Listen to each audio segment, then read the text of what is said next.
I've waited a long time to see you hang, Master Thief. If I believed in it, now would be a good time for me to wish for luck. Who doth hide and think himself safe? I've been stealing since before you could crawl. Shopping should never be a rushed experience. Get caught?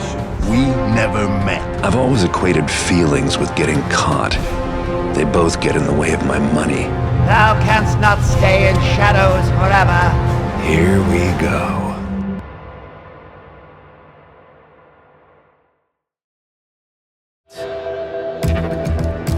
Every rivet and stitch lets me find what I most desire. 16 years, 4 games, 3 developers, 2 teams, 1 series. Thief, the legendary PC, then eventually console first-person anti-shooter franchise is here in nth review format. The whole thing. All 4 of the damn things. Phew. I realize you already know, but this is going to be a long video, so you better spend the wind-up preamble portion of this video mixing up a cocktail or 2, popping that corn, and start a load of laundry because we're going to get through all of this Thief one way or another. When I originally chose the Thief series to do my next review on, I had no idea how much Thief was actually out there. I thought these were maybe 10-hour games, tops? But it wasn't until I checked in with howlongtobeat.com that I realized I'd bitten off a whole bunch of gaming content to evaluate at once, and wound up playing nearly 80 hours of Thief part-time. Once I'd started though, I knew I couldn't wrap up until I'd gotten through each and every one of them. Even as I was running out of hard drive space and my additional storage was on indefinite backorder, I pulled out every trick in the book to make sure I captured every single minute of every single game I played. Bear in mind, these are not completionist runs, just the main story plus some side stuff, because I wanted to finish this thing this year and give everyone a jolly reason to remember 2020 by. Well, another one. Learning from the Max Payne Trilogy review, I gained a lot of perspective playing all 4 of these titles end to end to contextualize their strengths and weaknesses. Unlike the Max Payne Trilogy, or Alan Wake, or Deus Ex, I'd only ever owned one of these games, and never completed it, so this was pretty much all virgin snow to plow through. In nth review standard, I placed a spoilers placard up front to cover my own ass, but I'll be tackling the games horizontally with light to moderate spoilers for the first few chapters, then break out story spoilers for individual games as I talk about each game in depth within their own individual chapters later on. If you're playing through any game or planning to plow through these games as a result of this review, which would just make me smile, I am merciful about doxing these story beats until then, so you can still enjoy the games on your own. This is going to be a dense review with no jokes or funny business to speak of, so you should have a notepad and a pen nearby and be keeping notes. Don't forget to reference this video in your next college term paper, and then promptly email Ken Levine and Doug Church and Randy Smith and Terry and Eric Brocious and the team at iOS Montreal to let them know that they should send this video to all of their friends and loved ones. This is not going to be some bullshit stream of consciousness parade or endless list of locations with individual items to loot. For this review, I'm implementing subchapter markers, so not only are my evaluatory thoughts managed on my end, because I really needed the help getting this thing together, but there'll be plenty of timestamps below so you can get to where you need to go. Your timeline may look like chaos, but it might be worth it. I don't know yet. Let's play it by ear. I want to give you a heads up on a couple things before we really get going. First off, since these are games that take place largely at night or in darkness, these are going to be visually difficult to see if you're not in an appropriate theater for viewing. With your pen and notepad, of course. If you're trying to watch this on your university's patio in broad daylight, the only thing you're probably going to see is the little white nth bug in the corner. I also want to let you know that if you're the anxious type like me, don't worry, I did all the heavy lifting here. These are not just visually dark games, but genuinely spooky and stressful, especially in the first game, The Dark Project, a topic I'll cover in a little bit. Even if you don't plan to play these games for that reason, I hope you'll enjoy them vicariously through this review, and then play these games on your own terms when you get the opportunity. Thief entered the world with the shipping of Thief The Dark Project in 1998 for the PC. I've mentioned it in other reviews, but the first-person shooter was really coming into existence in the late 90s as hardware got powerful enough to render 3-dimensional dimensions realistically, and first-person games tended to anchor around providing more and more beautiful environments to click on enemies until they died. Cutting against the grain with an anti-shooter was a gamble for Looking Glass Studios that managed to pay off. An entire stealth genre popped up around Thief, Metal Gear Solid, and Tenchu, which found incredible success among PlayStation owners. Ubisoft owes a whole bunch to the Thief games in creating their Splinter Cell games, a stealth franchise that helped define gaming on the original Xbox, as well as Assassin's Creed, an action stealth franchise that helped define gaming for an entire generation. And Hitman, don't forget Hitman. Thief was an M-rated game, so it wasn't going to wind up on either my birthday or Christmas lists when it came out. But that didn't mean 14-year-old freshman in high school me couldn't enjoy the demo, courtesy of the PC Gamer demo disc. It ran fine, and even though I don't remember the long load times, PC Gamer definitely noted it in their review. I must have played through that tutorial/mission combo featuring the entire first level of the game, Lord Bafford's Manor, at least a dozen times. Patiently working my way through his mansion, shooting out light sources with my water arrows,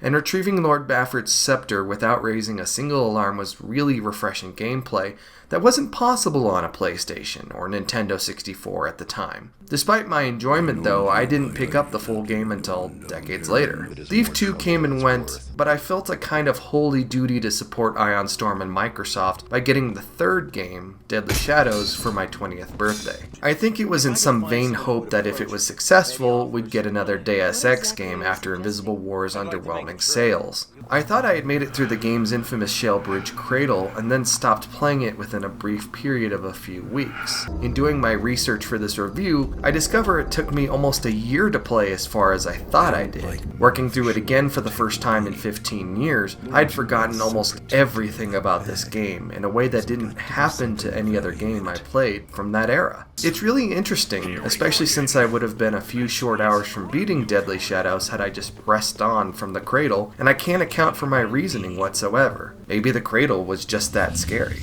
At any rate, Square Enix released a reboot a decade later, and the series has been silent ever since. But it's not just Thief. The entire stealth subgenre has entered stasis. It peaked 2 decades ago and fell off for reasons that we're going to spend however many hours discussing today. I know that initial viewers of this review are going to largely skew towards long-term fans who are, much like Deus Ex fans, a small, dedicated, and extremely passionate group who have played, modified, and reverse-engineered the existing game so much that they don't even see the code anymore. I hope they enjoy this nostalgia train, and I have no doubt that it will have 75 points to nail on my door about how I played the Thief games wrong, but I know they're also looking for my opinion on controversial aspects of the games or the series. Let me assure you, this video is going to be full of opinions. So with all that set up, where did these games come from?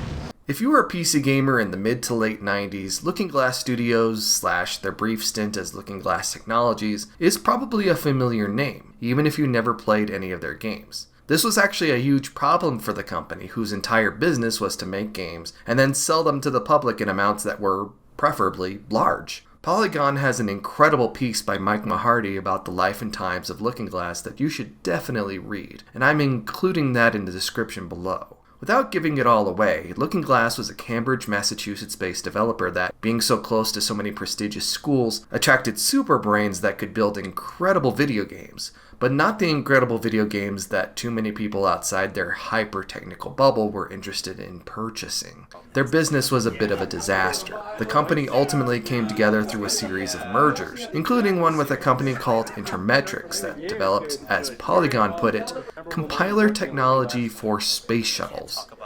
What? How in the world did that make any sense? Looking Glass apparently made enough money producing proto-immersive sims like Ultima Underworld 1 and 2, as well as System Shock for EA and Origin, that they decided to self-fund and self-publish a few of their own games. This was a big deal in 1995 when they were still printing physical media in big PC game boxes and shipping them to retail. They published 3 of their games this way, and only one of them did well, the flight simulator Flight Unlimited. Their other games lost money, but did well critically. Terra Nova, Strikeforce Centauri, and British Open Championship Golf. What?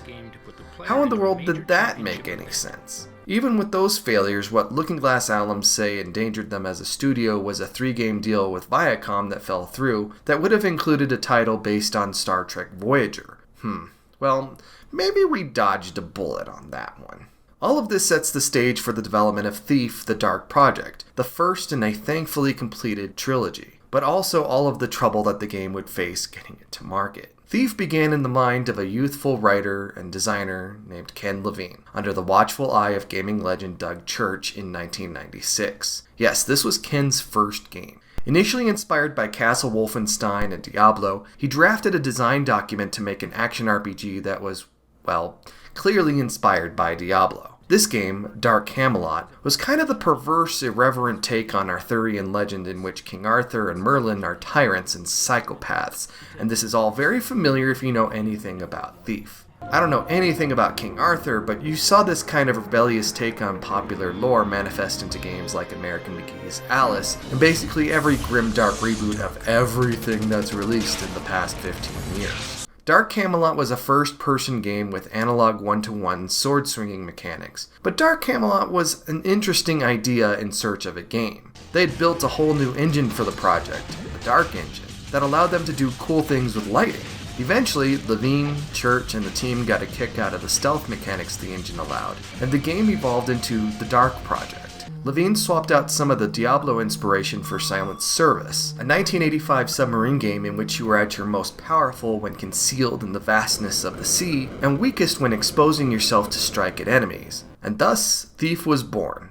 Well, kinda. Financial issues meant a round of layoffs struck the beleaguered Looking Glass over the middle of 1997, causing the gradual departure of half the company's staff. This meant the closure of Looking Glass's Austin studio led by Warren Spector, who was specifically working on the Dark Project. Spector himself volunteered that his studio be closed to save the company, and he and his team would wind up rescued by John Romero, which is a story for a whole other hour and 23-minute long video, if you know what I mean.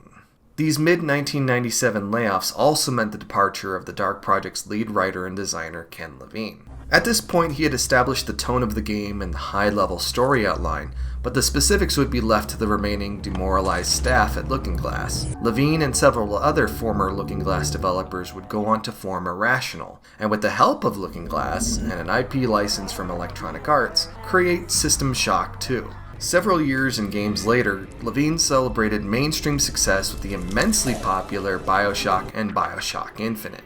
Looking Glass trucked on, however, building a game designed for experimental, emergent, improvisational gameplay in which you used a variety of tools within a complex environment in novel ways, an immersive sim. It's a topic we'll tackle later on. The team was concerned that their stealth game and its multiplayer mode wouldn't find an audience amongst the Quake crowds, and like all immersive sims, the game didn't really start to gel until a lot of it was written or rewritten. Looking Glass co-founder Paul Newrath explains in this Ars Technica video that publisher Eidos struggled to see the game's potential, which required the team to focus a lot on building vertical slices of the game, aka demos, which slows and complicates game development.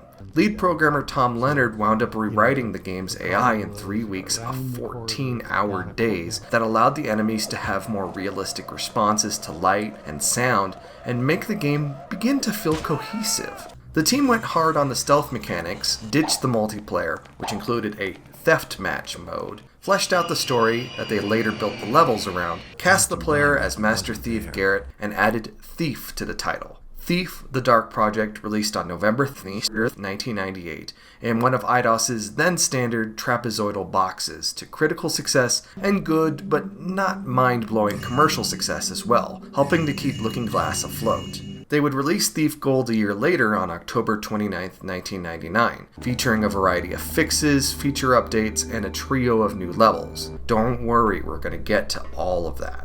It should be noted here that Irrational really enjoyed the technology of the Dark Engine, and when Looking Glass agreed to co-develop System Shock 2, they used the same engine between both games, down to some individual animations and menu structures, even though they wound up playing like vastly different games. You could even boot either of the games from the same executable for the longest time as well, because their development was so commingled. You'll also find a lot of talent shared between the two teams, especially when it comes to sound design, which we'll also get to to later. Looking Glass was treading water in 1999 and just released a hit. So what's the logical next step? A sequel, of course. Thief 2, The Metal Age began development almost immediately after the release of the Dark Project, with an intentional mix of developers that had and hadn't worked on the Dark Project. The team had roughly a year to demonstrate a post-Trickster God world to us with the budget slightly smaller than the original. Thankfully, they had a formula and technology that worked, and a lot of passionate feedback about where to improve. The Metal Age has a ton of feature additions and improvements. It de-emphasizes the horror elements of the Dark Project, makes the stealth more fun, minimizes combat, and damn it, it still has spiders. They also designed the story around the levels, empowering Looking Glass to make really cool missions you'd actually want to thieve around, like this Lord Baffordish manor, or this police station, or this bank. The Metal Age focused on the rise of the Mechanists, a splinter faction of the Hammerites who are now diminished alongside the Pagans following the conclusion of the Dark Project. Their leader, Garish, is an evil little gremlin, and the Mechanists make their impact throughout the city and throughout this game with big new gameplay additions like Watchers and Robots that allowed the game to slot in better with contemporary immersive sims like System Shock 2 and Deus Ex. The Metal Age was also developed alongside the gold version of the first game, so you can see some design cues and elements shared between the two. The Metal Age team was under sharp pressure to ship by the date Eidos gave them, which meant that despite the improvements they made, and the story and the levels they built, something had to give. What gave was the game's third act, and well, we'll get to that. Trust me, it'll get covered. Thief 2 The Metal Age released on March 23, 2000, and failed to match the commercial success of its predecessor, which the company was desperately counting on. Looking Glass Studios closed their doors only 2 months later on May 24, 2000.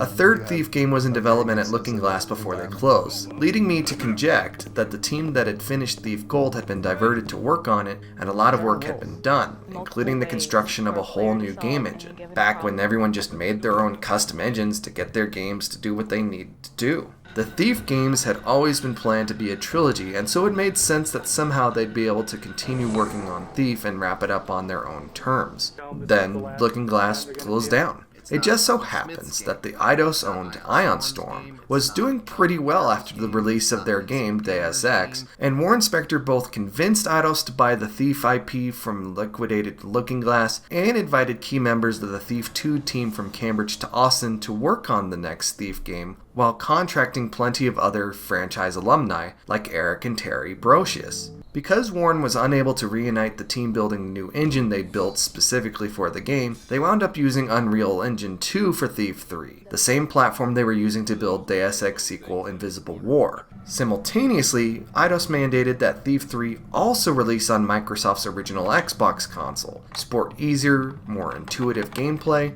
and include a third-person view to entice fans of Splinter Cell, a franchise that had blown up in popularity on the console. On top of that, Eidos and Ion Storm retitled the game Thief Deadly Shadows, which, now that I think about it, is a pretty terrible name, to make the game even more appealing to new gamers who hadn't played the first two games on the PC. All of these decisions combined led to a third Thief game that looked and played very differently than its predecessors. Much like Invisible War became sort of a strange artifact compared to the original Deus Ex. The PC versions of both games suffered immensely with the publisher's emphasis on optimizing the Xbox version to ensure it could reach those millions of untapped and more casual gamers on the console. A primary criticism of Invisible War, graphical fidelity at the price of some incredibly small levels, also affected Deadly Shadows. Despite the level size limitations, one of Deadly Shadows' biggest contributions to the series is its segmented city hub you can traverse between missions, something the first games teased at but made reality here.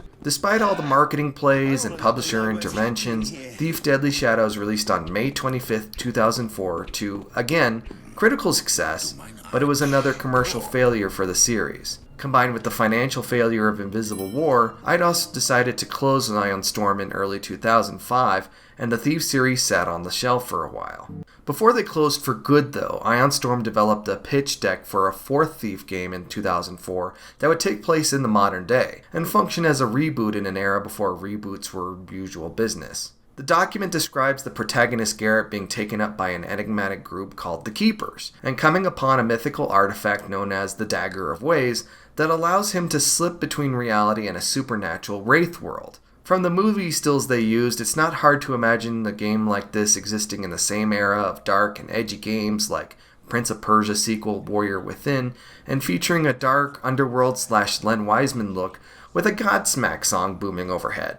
Eidos declined the pitch, and I know we dodged a bullet there. With the closure of both Looking Glass and Ion Storm Austin over the course of a few years, a lot of talent was scattered to the wind. From these developers we saw new studios form like Ken Levine's Irrational, which we touched on earlier, which is now slimmed down and renamed Ghost Stories, which has yet to reveal a new project in the past 7 years. Warren Spector went to work for Disney for a time on the Epic Mickey games before winding up with Paul Newrath to make the new crowdsourced Underworld Initiative and System Shock 3, maybe?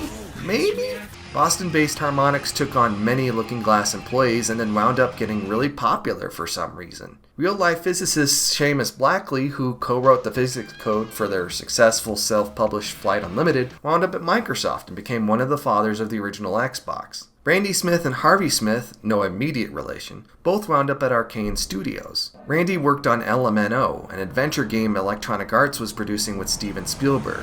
Harvey would co-create the Dishonored games. NoClip has an amazing documentary about Arcane, and I've put that in the description below as well. And these are just the big names. Countless others have wound up all across the industry, crafting many experiences that we enjoy to this day. When work began on a new Thief game in 2007, surprisingly, none of these people were involved. In the late aughts, Eidos Montreal toyed with developing a Thief game by a team comprised of developers who loved the trilogy. These concepts, then demos, swirled and matured, but Eidos didn't fully commit to the project until Montreal completed a vertical slice for the publisher. The demo thrilled, apparently, and in 2009, Eidos announced the game as Thief 4, or Thief 4... with little information to go on. Unveiled for realsies in the March 2013 issue of Game Informer entitled simply Thief, the game would be a reboot of the series for PC and then next-gen consoles like the PlayStation 4 and Xbox One. Clearly inspired by the original games with a healthy dash of Assassin's Creed, the game looked elaborate, incredibly polished, and expensive with lots of detail, narrative with thrilling stealth, and action gameplay to boot. When Thief finally released in 2014, however, it was met with a mixed reception and even worse sales. Polygon revealed that the game was in constant creative flux, and an exodus of talent from the team in 2011 and 2012 crippled development. Many assets developed by one creative regime would have to be scrapped when the next regime took charge, and so on. Due in part to their big 2013 marketing push, the team spent an extraordinary amount of time creating new demos of the game for the media, which I got to see at E3 2013. I'll have more to say about that when we dive into the reboot in depth in, I guess a few hours. I assure you, despite the bleak picture I'm painting, or rather how the world reacted to the game, some really good things did come of it, so stay tuned. Going forward, as you've probably noticed, I'll be referring to the first 3 games under the Looking Glass and Ion Storm banners as the original trilogy, and as subtitles, The Dark Project, The Metal Age, and Deadly Shadows. I'll also have graphics in the corner to make sure we're on the same page. I'll also be referring to the Thief reboot as 2014, because that's what I called it in all of my notes. In playing these games, especially since they would all be new or new again experiences for me, it was tempting to hop around between the titles, especially as I was frequently stuck in the Dark Project, and discover the controversy of 2014, or relive my vague memories of Deadly Shadows, or see what the Metal Age improved. But I'm glad I didn't. While each game presents a different experience to the player, I believe that each game gains something having played the previous entries in the series. Not skipping ahead allowed me to enjoy each game individually on its own merits. Now, getting all 4 of these games to run properly, even though they're all available on a variety of digital marketplaces, as well as the re-release System Shock 2, did require some extra work considering their age. Thankfully, a lively and incredibly friendly community has spent years putting together comprehensive patches for these games. Despite being 6 years old now, 2014 arrived at a time when graphical standards and things were, well, standard, so I didn't do a whole lot beyond rebinding some keyboard controls and cranking up the FOV, which I rarely ever do in games. For the others, once patched, they ran incredibly well, especially with modern resolutions. I wanted to play these games in a purest format as possible, but I wasn't settling for 640 by 480. This is why I have very little issues with modern remasters of old games, which none of these games are. Developers doing the hard work of not just getting the games to run, especially those old enough to require DOSBox wrappers, but updating them to some extent with quality of life improvements and aesthetic tweaks for the modern age. Since nearly all of these games released before graphical performance plateaued, they could all use a little, pixel-loving. Beyond getting them to render in 4K, making sure the UI doesn't crap the bed, and calling it a day.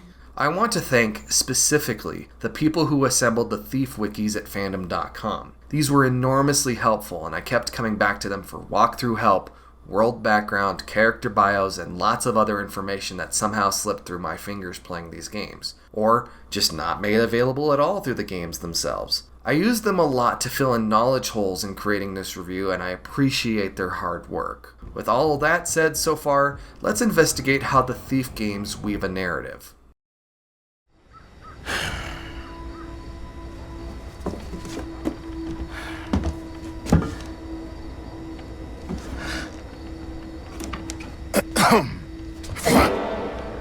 I would have went for the pickle jar basso a lot more weight. Garrett. Shit. The Thief games take place in the city. It carries no other literal name, it is merely the city. But it's clearly inspired by 19th century London in that, well, everyone speaks English, and the primary mode of transportation is still a good old leg workout. This is a world of steampunk technologies, fantastical magic, these awesome lamps, and the chill of the supernatural windowing into the spirit world. The city represents the grim reality of vast Victorian-era inequality, a division that creates people dying in the streets without aid, and the aristocratic upper crust who luxuriate in excess, which creates the perfect stage for a master thief like Garrett. You can almost feel the industrial soot on your fingers brushing by walls. You can almost smell the unseen animals and livestock. But in the grand scheme of things, the city isn't just a null character like so many silent protagonists of the late 90s, but an anti-character. Aside from some district names, there is no consistent geography between games. There are no familiar landmarks. It's not until the 2014 reboot that we even see who runs this municipality, just its powerful figures. The city is merely a theme. It's the Lego base plate the series built its forts, manors, and missions on. It never really develops a character of its own. It never develops a consistent lore about itself. Yes, the game's various factions have lots of history, but the city is merely a setting to sneak through and vault over. And then we have Garrett. Ken Levine originally wrote the Master Thief as a character inspired by film noir, a specialist for hire who does the dirty work to get the task done. We see this as Victoria hires him to steal Constantine's sword in the Dark Project, but much of that game's first half involves freelance jobs and the pursuit of rare items. For reasons good and bad, Garrett is a reputable thief, a kind of household name and, depending on who you ask, a hero or not. When a scene is clearly untouched but missing a critical treasure, it's obvious that Garrett did it, because no one else has his skills or expertise. But Garrett is no Robin Hood. He's for the redistribution of wealth, but to himself. He's egotistical, belligerent, and self-serving, and in rare moments he gets to develop a bit as a character, but not much. But it blows me away that while Garrett sees dollar signs and money as a primary passion, he is perpetually poor. His rent must be exorbitant. I mean, he constantly talks about how overbearing his landlord is, which sets off a few missions across the trilogy. But it's hard to say what his earnings really get him. His thieving supplies are accounted for between missions, but I mean, does he have some elaborate collection of rarities? Does he have some kind of risky drug habit? He invests so much in his fences and merchants, why not invest in a financial advisor? Why not learn a little fiscal literacy? And then as you're guided through the Dark Project's tutorial and through the 4 games, you may wonder what's really so special about Garrett that makes him a master thief? He has no special or supernatural powers in the trilogy, so what can he really do that any other able-bodied and slightly learned man or woman could also do? Can he jump farther? Does he know his arrows better? Does he speak a secret language? No, not at all.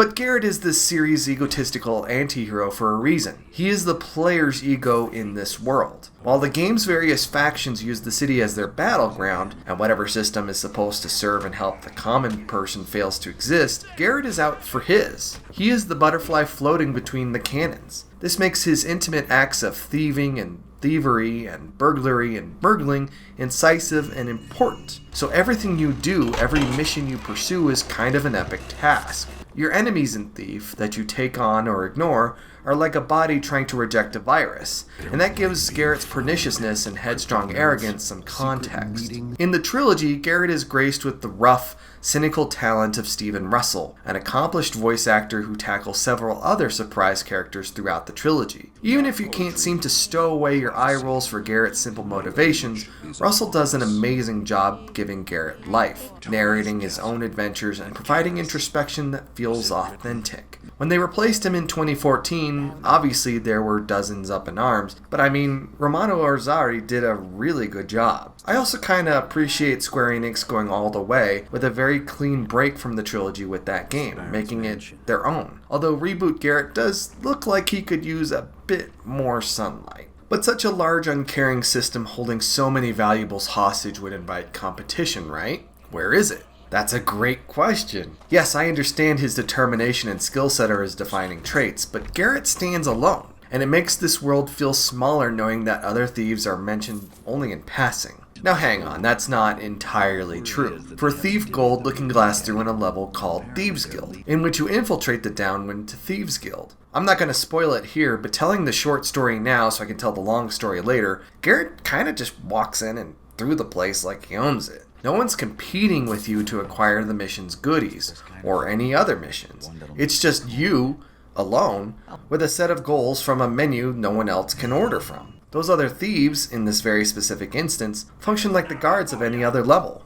Oh well, I guess. The bulk of the Thief trilogy's narrative is driven by its various factions. I'm focusing on the trilogy because it's narratively a trilogy, and the reboot does its own thing, which we'll talk about later. The big broad through line of the Thief games is a battle between order and chaos, and playing the trilogy it really does feel like there are two parallel storylines going on at once. The first, more personal one involves what Garrett is doing mission to mission. The second, far larger and aloof one, involves the game's big ideologies and how your missions engage with them in ways that shape and reshape the world. These are driven primarily by the trilogy's four main factions. First off, we have the City Watch. These are the Thief game's police, and you'll find them wandering the city's alleys and streets. They know who you are and will generally attack on sight. They are your secular opponents, whereas the other major factions are religiously motivated. For the most part, they're kinda your catch-all law enforcement, but in the Metal Age, they're given a face and leadership in Sheriff Gorman Truart, and you'll even infiltrate their police station on assignment. Their uniforms may change between games, but their motivation is clear. They want to trap the Master Thief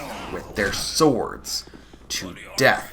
To be fair, the City Watch can be confused for any number of private security forces throughout the games, and sometimes they won't differentiate themselves beyond some different textures because they're usually the same voices. Thief 2, however, adds women to their ranks, which is a pleasant change. Either way, you have to ignore these guys, or murder them all, or whatever, I'm not your boss. The Keepers are the enigmatic robe-wearing interpreters and custodians of glyphic knowledge and prophecy. They keep hidden, even in plain sight, which makes Garrett a prime recruit when he tries to pickpocket one. They run a network of hidden doors and passages through the city while maintaining libraries of sacred tomes. The Keepers stay out of the picture for the most part, watching as the world's tectonics shift around them, and remark how they saw it all coming. The third game focuses on them and their order and how vulnerable their hierarchy is when someone spends decades infiltrating them. It's pretty great. The Pagans are the Thief trilogy's hippie weirdos. Well, I guess that's subjective, but they are the series' naturists. They live in the woods, representing the serendipity and chaos of nature, seeing the encroachment of the city on their wild lands as an existential threat. Their savior is the trickster god who will subvert the ordered world by creating a direct portal to, Chaos World, where grotesque creatures await, like Bee Lady, who barks and shoots bees at you, or this ape watchman, or lots of them, and spiders. Damn spiders. The pagans' ultimate objective of overwhelming the city with nasty, nasty things is the first game's titular dark project, and it's up to Garrett to shut it down. The pagans also utilize a kind of twee-English or twinglish in their spoken and written word, and it's definitely, you're gonna have to take it or leave it. On the other side of this coin are the Hammerites, or the Order of the Hammer, or the Hammers as Garrett calls them. They're a Catholic-esque order with mighty cathedrals and lots of hammers, which serve as the symbol of their strength and might, as well as their primary weapon. There's a theme that all of the game's religions deal with magic in some way, so you'll find Hammerite magi in your travel, which is interesting. You're given an opportunity early on in the Dark Project to sneak through one of the Hammerite factories where they build these hammers. Their god is the Master Builder, a Jesus Christ-like figure who took mankind out of the darkness, aka pagan dominion, and helped build the city. They don't run things outside of their orders, but they have a strong, even intimidating military-like presence. The conflict between the pagans and the Hammerites makes up the basis of the Dark Project. With both of those factions greatly diminished at the end of the first game, we witness the rapid rise of the religious mechanists, an offshoot of the Hammerite Order, who take advantage of the power vacuum to usher in the eponymous Metal Age. Led by former brother Garish, who is writing new scripture of the Master Builder for his own perverse motivations, the mechanists believe in the power of technology and automatons. Garish, who we only really see in portraits, looks like actor Ian McKellen with a helmet photoshopped on him. He has a speech impediment that made me wonder who portrayed him, and I was pleasantly surprised to discover it was this guy. Yep, that's right. The Master Thief is also secretly this cult's unforgettable strongman. In the canonical year between the first two games, the Mechanist's influence is formulated and spreads like a weed through virtually every level you play on in the Metal Age. Their massive new tower headquarters, Angel Watch, inspires complaints from the lowly neighbors in Shadows. They're so militaristic in their attitudes about the Age of Order that they've created that they're embarrassed and irritated by Hammerite symbology, requiring affiliates to dispose of Hammerite assets and paraphernalia.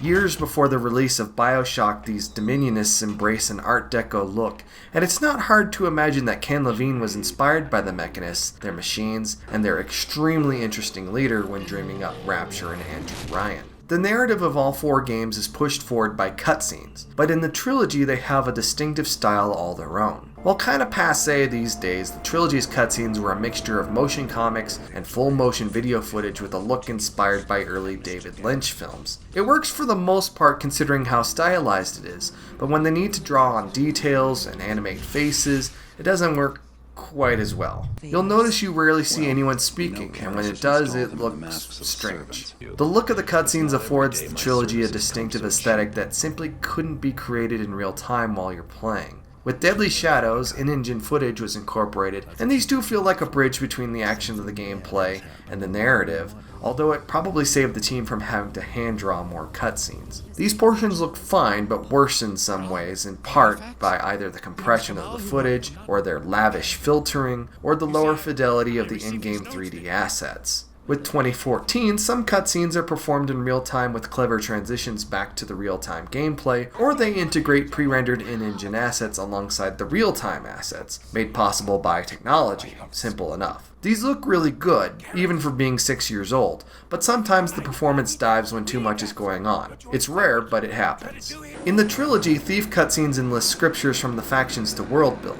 If you didn't grow up in a religious household and spontaneously attended a church service one day, you might be thrown off when the preacher's sermon is some random message that you have no context about. It can be very disorienting. That's how the Thief games felt, at least with the Dark Project. By the end of that game and into the sequels, I was pretty used to the game's projection of big ideological narrative. After these little scripture passages, which begin to reflect on what's going on in the Garrett story, you switch to the Garrett story. There must have been some rough feedback about these portions after the Dark Project because they were definitely dialed back in the Metal Age. In some cases to the point where you can't even read the scriptures because they transition so fast. The cutscenes of the Dark Project and the entirety of Deadly Shadows were written by Terry Brocious. We'll talk about Eric in a minute. I've known about Terry for decades, not because of her work with Thief, but because of her incredible portrayal of video games' most insidious villain, System Shock's Showdown. How can you challenge a perfect, immortal machine? In doing my research for this video, I had no idea that she also did the incredibly distinct voice of your mech's computer in MechWarrior 2. Local time is 01:34:16 GST. All systems nominal. If that weren't enough, Terry also served as a designer throughout the series and was instrumental in the creation of Song of the Caverns, a level they added in Thief Gold. In creating a world where sound and light are important metrics and tools to create stealth games, you need adequate graphics and sound design to make sure that these come across, or the game will simply fall apart. In the first two games, which use Looking Glass's Dark Engine, lighting is of course pre-baked, but with a twist. Individual lights could be pre-baked into the environment separately. This meant that in an area where a torch was extinguished, the level would become dark by swapping out that specific light map. This was used to terrific and terrifying effect in System Shock 2, another Dark Engine game. We take it for granted these days where a lot of lighting is done in real time, but back then this was pretty powerful stuff. From time to time, we do see the limitations when we see lighting baked into the doorways of closed doors where they obviously didn't want to bake different light maps for open and closed doors. This light map system also meant that load times on machines of the era were pretty long. It's also probably why, aside from creating tension by not letting you sneak unnoticed everywhere, they didn't just make every light extinguishable. The space needed to store individual light maps would have just been insanely large. I've read and can't quite verify that when baking these lights in Dromed, the Dark Engine editor, the editor could create light volumes from this data, which would then create the physical spaces that would become visible in and around light sources, as indicated by your light gem. It makes sense, but again, I couldn't find a secondary source on this, so grains of salt and all. All that aside, the first two games don't look very good, especially when you consider their contemporaries at the time like Half-Life, Unreal, and Quake 2. Tom Leonard, lead programmer on the Dark Project, stated in his postmortem that the renderer for the Dark Engine was written in 1995, and they only had the manpower to maintain and buff up its code a little before the game shipped in 1998, a period of time in which 3D games were getting better and better looking by the week. The Dark Engine has a lot of low poly assets, the textures can be a bit drab and muddy, and overall it looks pretty Spartan. That it looked behind the times when it released was a criticism leveled at Deus Ex as well, despite that game being one of the first licensees of Unreal. Underwhelming technical issues aside, these games do have some really cool art direction, and these worlds and their inhabitants are well realized. These checkered floors, or this place, are something else. There are also some really cool but primitive particle effects going on in here. For the Metal Age, the team did get to perform a once-over with the addition of bloom, colored lighting, better textures, which made enemies look a lot more human, and other minor flourishes. The team, clearly on deadline, still didn't have nearly enough time to really boost the graphical fidelity before shipping, but by the time I got into the Metal Age, I was already pretty fond of the Dark Engine's kinda crude visuals. This all changed dramatically with Deadly Shadows. The graphics here, powered by Unreal Engine 2, are incredibly sharp. Playing this and the Metal Age back to back, even though they were released 4 years apart, you see how far behind the Dark Engine was and how far ahead Unreal was. The level of detail in Deadly Shadows is incredible. Unreal's biggest contribution here may be the real-time lighting, which allows guards to carry torches around the environment, eliminating your stealthing advantage. Small things like individual objects as well as big things like the environment are beautiful in concert, and then new techniques like normal mapping made these objects and walls pop, although maybe too much in spots. On top of all the technical under the hood stuff, the art direction is amazing, with shafts of volumetric lighting containing little sparkles. It's really freaking cool. People and objects tended to look like digital plastic, which is one of those uncanny valley-esque complaints common for the era. Hair was rendered strangely in a way that didn't make much sense, kind of like shadows of heads were being rendered through it. The animations also seem to be working at 30 Hz or lower, so if you're playing at a higher frame rate, moving characters will have a slight stop-motion look to them that doesn't appear in any other game. Garrett's first-person animations feel a little herky-jerky, but I believe that's largely in response to having them make the game playable in third person, something we'll get into later. I do want to highlight one last thing. Lightning will illuminate you and make you visible to potential combatants, and I think that's just incredibly freaking clever. 2014 gains all the graphical advantages of the decade between games, and it still looks mind-blowing in 2020. Still powered by Unreal, it's a technically amazing game, but the art direction is incredible as well, even if it borrows wholesale from Assassin's Creed meld of antique assets with a modern geometric UX. 2014's city is full and breaks the frame often with how large it is, at least visually. Assets are detailed, environments are chock full of props and world fill. The game avoids ever going completely dark, which means that all the world detail is still largely in view and not hidden in darkness. This can obfuscate when you think you're visible though, but the game has tricks for that. Volumetric lighting here will even have sparkles, and these bioluminescent mushrooms, a supernatural prop through the game, look really cool, like something out of a Digital Blasphemy wallpaper. Weather allows clouds and vapor to change scenes dynamically, and it's very nice looking. Weapons and their animations, as well as what you see of Garrett, which is a lot, often, are also detailed and work great. The Thief games, particularly the trilogy, make you pay attention to the sound of the environment, and all 4 games deliver strongly. Eric Brocious, the other half of the Brocious power couple, served as the audio director for the Dark Project and the Metal Age, and with the Deadly Shadows transition to Ion Storm, he wrote the score for that as well. Off the bat, this also means that the Dark Project and System Shock 2, which he also directed, share a lot of the same horror audio work, terrifying effects, and disturbing performances. Drink of me. If you be hungry, then feed, for I am the honeymaker and the jumpsberry. Games like these rely on providing nuance when it comes to audio, whether it's determining where an enemy is in relationship to you, or how much noise you're making. An important distinction is in how enemies respond to you in your attempts to stay stealthy. Tom Leonard thinks that one of the biggest reasons why players didn't like the Dark Project's non-human opponents is that the games didn't portray their different states of alertness. They are portrayed as either passive or fully alert. With human opponents like the City Watch's guards or the Hammerites' adherents, attention was paid to providing dialogue when they're merely curious or actively seeking you out, versus outright identifying you and rushing towards you to impale you with their weaponry. There's a good mixture here of this kind of dialogue, while other stealth games have elevated this kind of mid-tier banter to its own kind of art form. Technically, the audio environment was very advanced for its age. Not only could your noises attract guards, but even the sounds of you in combat with those guards could attract more guards, creating a cascading security effect. Sounds could also be obfuscated by the level's geometry, requiring the AI to truly become detectives to find out where incident sounds originated. Eric's soundtrack for the trilogy is appropriately creepy and thankfully not as bombastic as his cyberpunk score for System Shock 2, but it dates itself with its late 90s rock sound. The score for 2014 is a more traditional mix of strings and electronic that isn't quite as memorable, but it works. The Foley work through the series is great, but in the early entries where you're more truly alone in a vacant space, you get to experience and appreciate it. Hearing the tightening string of a bow, or the crashing of objects against walls generating an alarmed "oh" from an unseen character is very believable even for a 22-year-old game. Even the footfalls on different surfaces, something somewhat exaggerated and simplified in the early games, are remarkable. This all comes to a frightening crescendo when you reach Return to the Cathedral in the Dark Project, and just nope.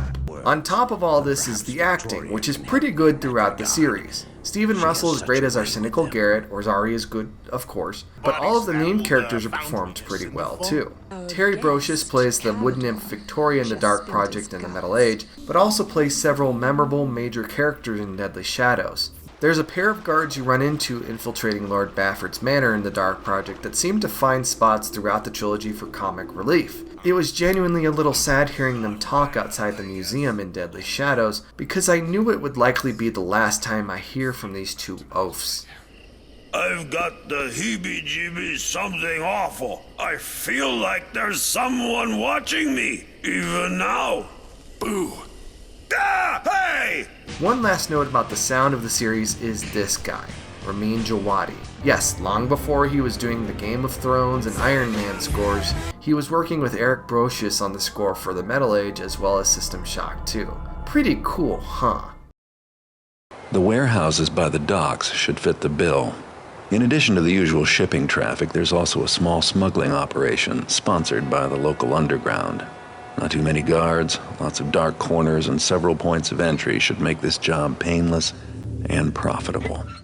A question that kept popping up in my mind as I played through the Dark Project and a little less so with each new game was, when do I actually get to steal stuff? You play a master thief who only seems to have money on his mind, and the name of the game is literally Thief, so when do you actually get to, do some thievery? You'll have to remember the series didn't start as a thieving simulation, it started out as a stealth simulation. Yes, you're constantly pilfering valuables at every environment you traverse in all 4 games, but thievery, especially early on, seems to play second chair to the primary objective of operating out of the darkness and silence. Your job is to use those as your weapons versus your sword or arrows to complete your various objectives.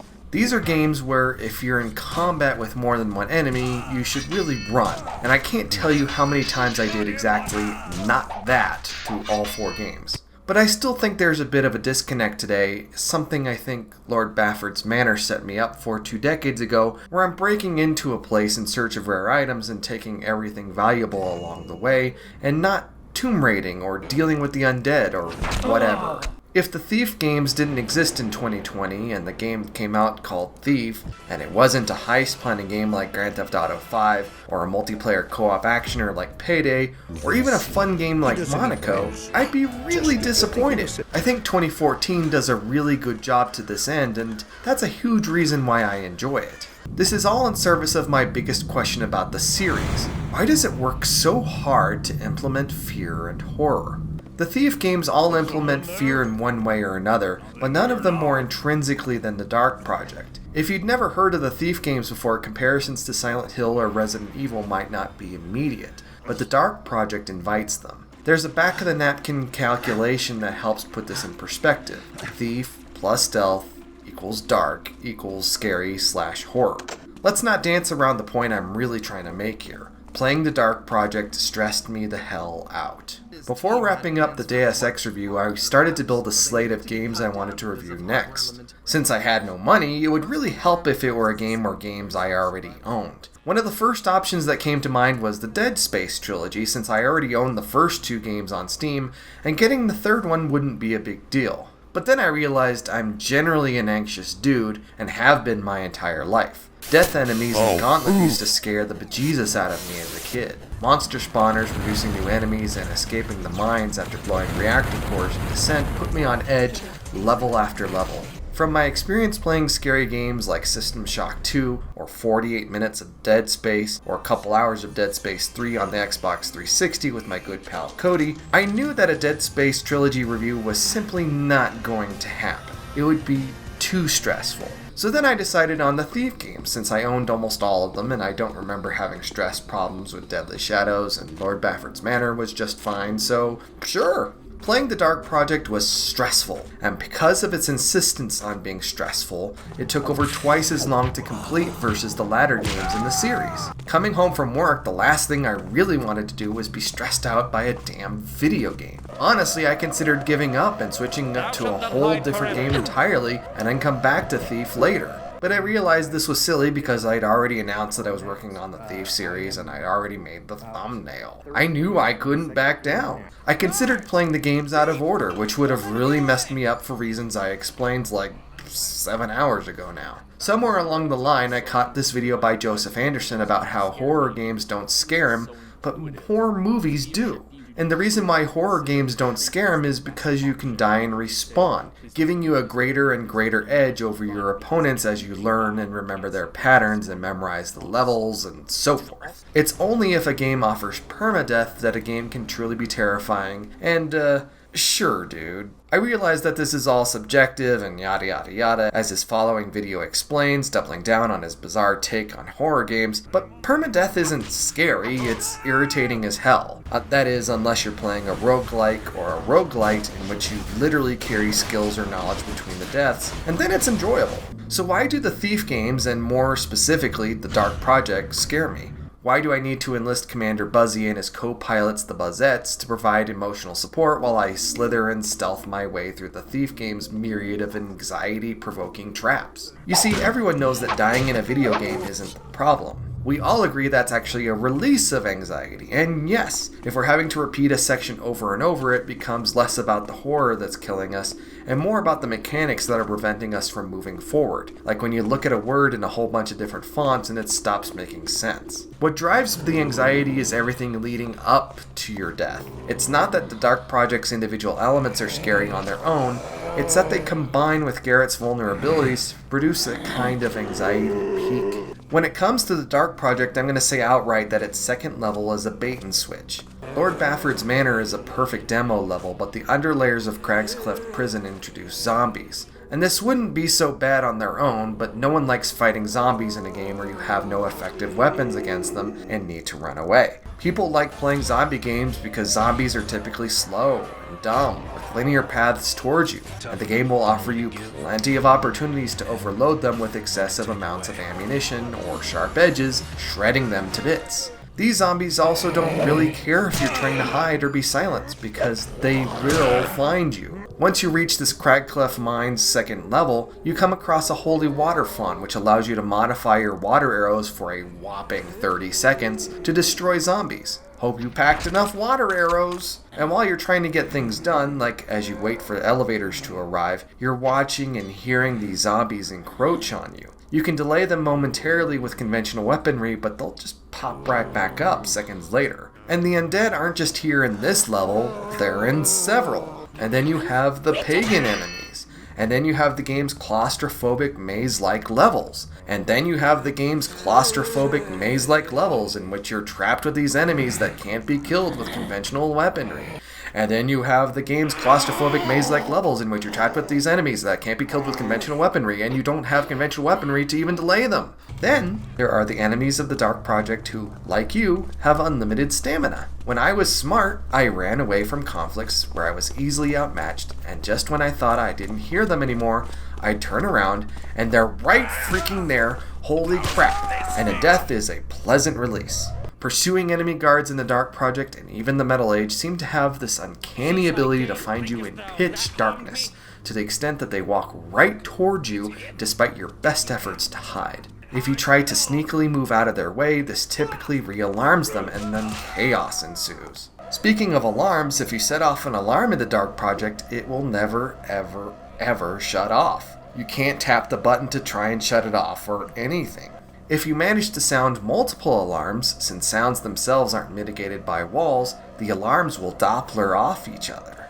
In Crag's Cleft alone, I managed to set off all 4 alarms in the cell blocks where you have basically zero room to maneuver, and if you get close to the center of this complex, you get to hear all 4 cacophonous alarms going off at once, and it's not a calming thing. To preserve the threat of the game and ensure that the levels never become too sparse, the game will respawn enemies. Since you have a finite number of resources you can bring into the level, and even more finite number of resources you can scrounge from the level, it's entirely possible to be overwhelmed without any kind of ability to react to enemies or the environment. Even with all these things, or any combination of these things, at least you don't have a megalomaniacal, condescending, insane artificial intelligence whispering terrifying nothings in your ear, but that's a story for another time. One thing that I did end up doing in these games is boost the gamma, but that seemed to be more psychological than practical.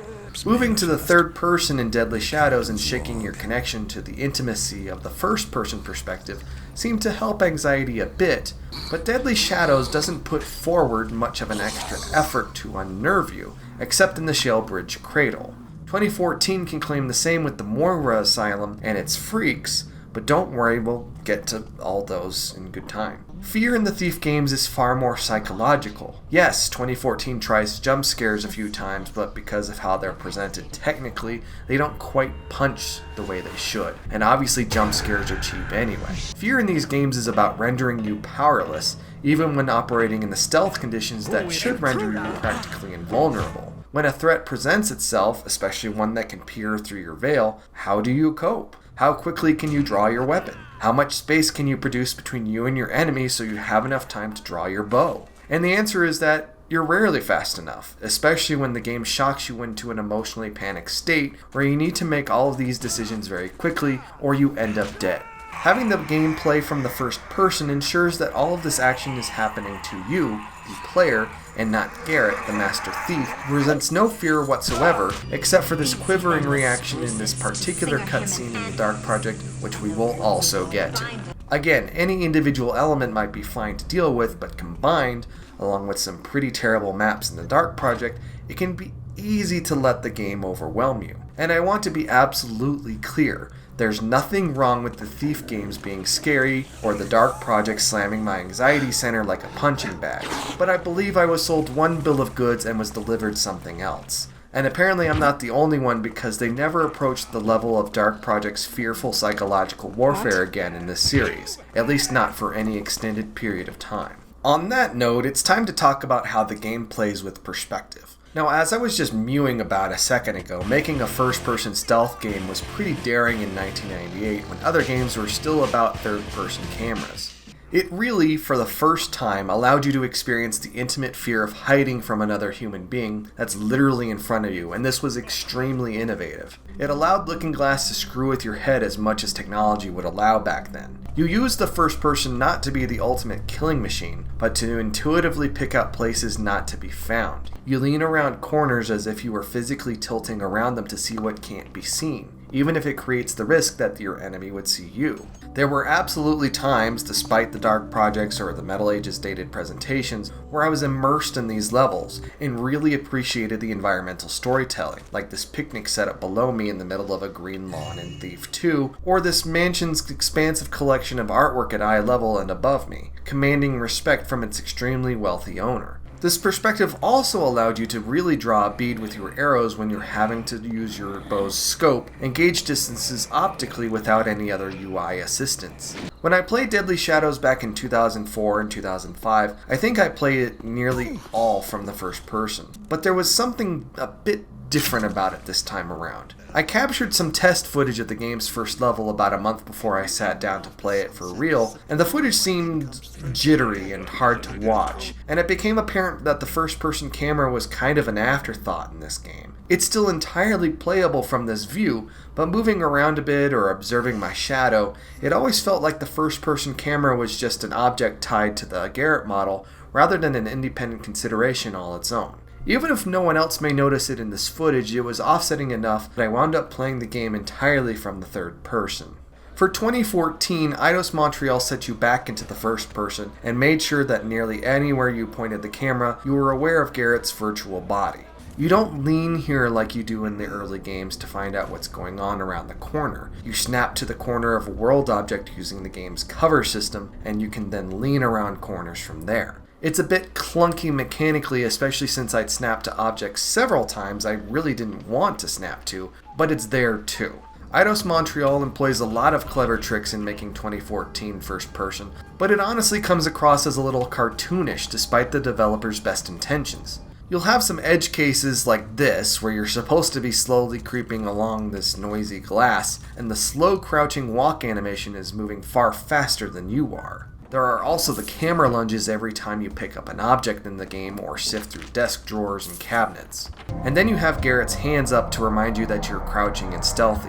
It really feels a lot like a first-person shooter where your active weapon is immediately in view, even though in the real world you'd never see your firearm unless you were just about to shoot it. It is cool, however, to see a perpetual bandage on his hand following an event in the story when you're picking locks and stuff. 2014's camera also helped distinguish it from the Assassin's Creed games. Deadly Shadows went for an effective third-person camera for two reasons: publisher Eidos and Sam Fisher.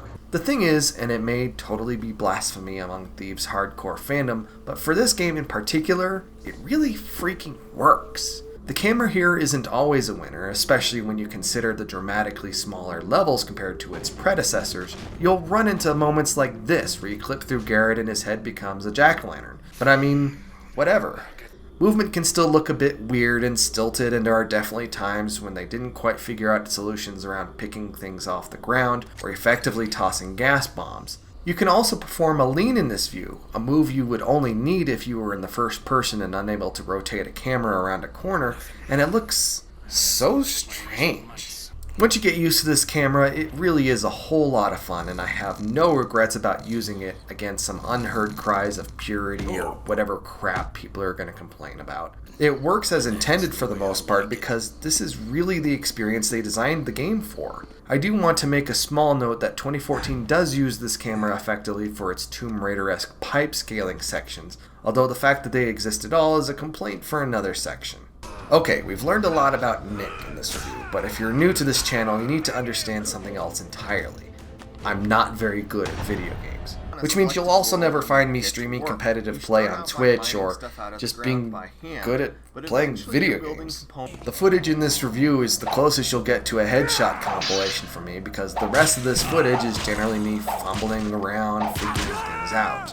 At any rate, the early Thief games tackle difficulty in a very interesting way. Inspired by Rare's GoldenEye for the Nintendo 64, of all games, the Dark Project and the Metal Age will tweak your enemy stats, sure, but primarily they'll add extra objectives to complete. There are exceptions, but for the most part this is true. Since the levels of these games can get pretty large and graphical standards and levels required less manpower to design, create, and populate, it wasn't that hard to build a separate section or expand an existing one to facilitate a secondary or tertiary objective to obtain or accomplish. In a clever way, this didn't really make the game more difficult in a conventional sense, but made the levels larger and longer to complete, essentially giving you more game to play. It was tempting to go hardcore and beat these games on their highest difficulty rating, but A, I'm not a completionist, and B, this video had to be finished this century. But there were a few other wrinkles. Higher difficulty levels typically require you to not kill enemies, especially the ones you encounter abruptly when you don't have the element of surprise on your side or enough knockout gas available. This may seem like an arbitrary way to make the game harder, but Ken Levine explained, logically, that murdering your marks or other opponents prints your fingerprints everywhere, both literally and metaphorically, while creating a mess that echoes through the community, ultimately causing Garrett's reputation a lot of unnecessary harm. Greater difficulties can also add a backtracking egress component in addition to your ingress, although most levels have or don't require one anyway, while others require you to scour the environments for specific quotas of loot, which you can then use at the shop in the following mission for more and better gear. If you play at a lesser difficulty and still manage to accomplish the goals of a higher difficulty, you still only get credit for the lower difficulty, which I call Project Gotham Syndrome. But it doesn't really matter anyway. It's not like you're getting Chivos or Platinums for playing through this game on a max difficulty. It's more for your personal edification and enjoyment. Because of Deadly Shadow's smaller environments, difficulty was really more about tweaking variables. I'll have you know that I played this game on normal and not easy, which will literally paint footprints on the ground and show you where to walk, at least in the tutorial. They really wanted the game to be super accessible. Because of 2014's massive budget and asset requirements to build out levels, the game got more clever about how to ramp the difficulty. You have Forza-like granularity to disable nearly all of the game's helpful aids and abilities for bonus coin. Even as the not great video game player I am, I could have turned off a number of these, but once you start the game, you can't tweak them, so maybe on another playthrough? My biggest tool to mitigate these games' difficulty, even when I was playing on normal, was hella save scumming. Deadly Shadows in 2014 implement checkpoints, and if you can actually sneak into a closet unseen in 2014, you can create a safe manual checkpoint, although you can do this with the quick save anyway. If you aren't manually creating saves in the older games, they'll have absolutely zero issue forcing you to restart the level entirely after a death, or all the way back to the main menu as if you've never played the game a minute in your life. Save scumming in the older games came with its own tension though. It was very easy to create a save in which you were immediately in a fail state like this. One time I quick saved after drumming up a whole bunch of noise in the Metal Age and immediately failed the mission. Reloading the save game gave me just 2 seconds before I failed the mission. Thankfully I had made another manual save earlier, but I still lost time. 2014 builds in some safeguards to ensure this doesn't happen, so that's pretty rad. Earlier I touched on the importance of stealth gameplay in this series above all things. Your largest advantage comes not from the plethora of weapons or series of tools, which these games definitely have, but from your ability to be unseen and transit undetected to accomplish your goals. But how does it actually work in practice? Light is your first major opponent. It's typically static, but there are plenty of opportunities to extinguish torches and create bigger zones of opportunity with water arrows. In Deadly Shadows in 2014, you can extinguish smaller light sources like candles with a wave of your hand or with the pinch of your fingers. The trick, William Potter, is not minding that it hurts. The world of 2014 will even, occasionally, give you light switches to flick off. Your visibility is reflected in a variable light gem that floats along the bottom of your screen that cautions you about how visible you are, and this is aided a bit in 2014 when the screen will flare to let you know you've transitioned to an area where you are completely visible. Still, it can be difficult to determine how much danger you're actually in. Sometimes I can stand in front of a guard when graphically it looks like I should be detected, and they stand down and walk away. There's also the complication of light. If I'm standing in shadow between a guard and a light source, they won't see me because I'm standing in shadow, even if realistically they should see my full silhouette. Technology obviously couldn't enable this, but maybe it could after a time and it just wasn't fun mechanically. On the flip side, individual enemies in 2014 have a detailed multi-stage alarm indicator letting you know how intensely they're looking for you, and paradoxically, I might actually turn this off in a future playthrough. Your next major opponent is sound, and this is less measurable than light. You want to walk on carpets and not metal grates or rocky surfaces. The trilogy allows you to create some pads of silence with moss arrows, and even if the alarms of the Dark Project never shut off, they do in the sequels, which, thank God. You have noisemaker arrows in the trilogy replaced with throwable objects in 2014 that allow you to distract guards while you pull off your thief stuff. But 2014 mixes things up even further than that. You have soft carpets to step on safely, but also zones of broken glass to sneak past or through. It also gives you the ability to silence your arrows and dodge caged birds and dogs that will start yipping when you start making too much noise around them, which will then alarm whatever guards are nearby. The creepiest part of this series' stealth soundscape is something really small in the Dark Project, and I think the Metal Age as well, and that's when you come to a stop. The game will sometimes produce the sound of an extra footfall. This left me whipping my mouse look around far more times than I'd like to admit, wondering if there was something else nearby, when there wasn't. For reasons you probably could have put together by now, I quickly developed a playstyle in these games where I knock out or kill as many enemies as possible, ammo or surprise permitting, to mitigate the enemy's threat vector and reduce my anxiety by making the environments easy to move around. But this got me into trouble on a few occasions when I wasn't vigilant about hiding bodies, or the guards were really good at finding bodies anyway. Like in this Hammerite temple, or, as I mentioned earlier, a second combatant would show up and make me dead because I wouldn't run, or I wouldn't use my flash bombs, or what have you. Running, which gets you around levels quicker but makes you substantially louder, a factor that helped my decision to eliminate as many of the game's opponents as possible, is turned on by default in the Dark Project and Deadly Shadows, so you have to intentionally stealthize yourself with walking. It's not on by default in the Metal Age, which meant that when I was rapidly traversing these missions after initial pick through, I was usually bringing up the Steam interface while using Shift to run and Tab to cycle through my inventory to find whatever key or MacGuffin I needed next. One cool wrinkle that Deadly Shadows adds is the ability to plant yourself against flat surfaces, which allows even patrolling or pursuing enemies to skip right past you. This is a very good and virtually guaranteed way to duck out of a confrontation. This works so much better if you're playing in the third person, of course. So now we get to my favorite part of these games, taking things, thieving, stealing stuff. And we start with my least favorite part about my favorite part of these games, not knowing what the hell is actually loot and what's just crap in the environment. In the older games, you'll have golden bottles of wine among a collection of other lesser bottles of wine that are actually valuable. There are mugs and bowls and plates everywhere, but only some of them are actually worth picking up. These early games in particular will sometimes garnish loot with a gold tinge, but that can be difficult to discern in the dark, which, is what you play in most of the time. In the Dark Project, if you pick up an object that isn't loot, you have no option but to throw it, which creates noise. So it's a risky proposition just raiding places. In the Metal Edge, they add a drop function which you actually need to use in at least one mission, and it creates a lot less sound. But then they damp down the sound of throwing objects in the game, so it's a good deal either way. This is all made a bit more frustrating when the mission objectives loot shame you and you're wandering back and forth and around through some of these confusing levels however many times it takes to hit your loot quota,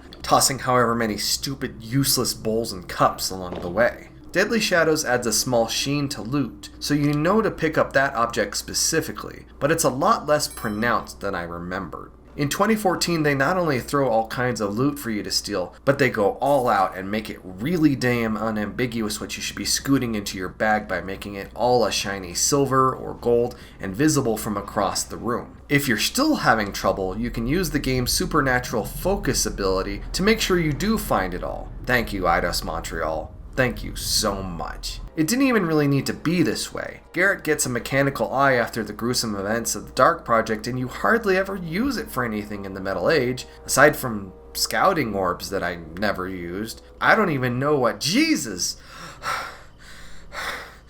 Phew. Yeah, so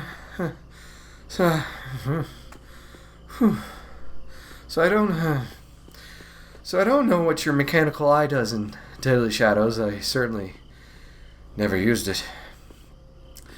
2014 finally gins up a real reason to use your special eye, which we'll talk about later in depth. Actually, it's the focus ability, so I mean, there. That's what I'm going to talk about.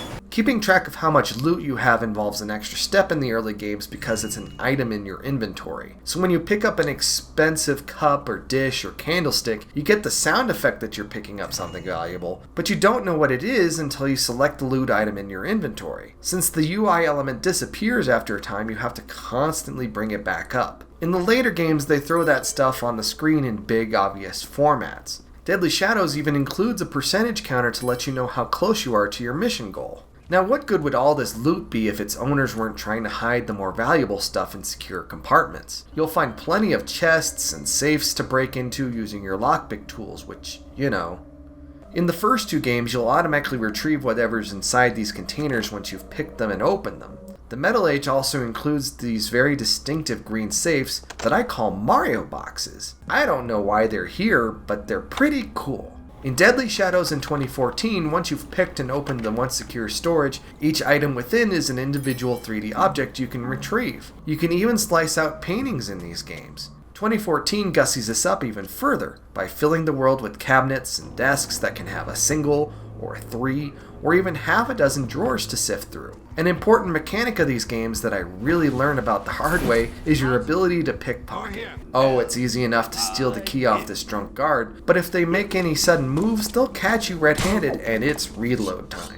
2014 adds some complexity to this by having a couple different belt compartments that you can pilfer from, and requires some time tracking with the target to succeed in stealing. You will acquire so many keys you have no idea what to do with. Finally, there are plenty of documents to seize from the world. Whether religious texts and poems, or notes with safe combinations on them, you have lots of opportunities to rob the world of crucial paper data. They kind of behave like the audio logs of other immersive sims, and they vary in length considerably. These also serve as a chunk of the narrative as well. If you're not actively seeking these out, you may be curious who people are, or what's going on in the bigger picture. 2014 even includes newspapers, but it was genuinely difficult for me to make sense of their fantasy calendar and logically order them to fit the narrative.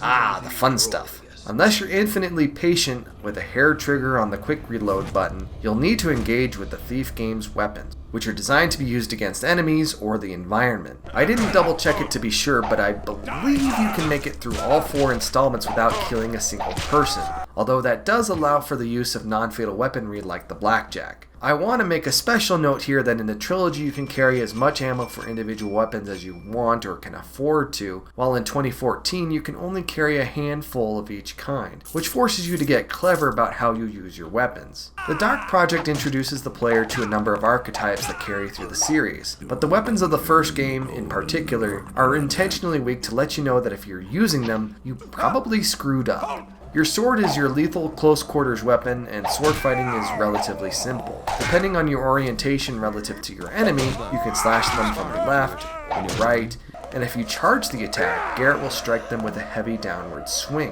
which became my go-to move. In the early versions of this game, back in the Dark Camelot days, sword fighting was an analog 1-to-1 experience, and I don't know, I think this is a good compromise. You have a parry against opponents' blades as well, but sword fighting altogether is really kinda slow and awkward. It's also something that can only be used effectively against a single opponent, so your combatants' buddies aren't going to sit on the sideline Batman or Assassin's Creed style waiting for their turn to get a slice in. It's just game over for you if you persist.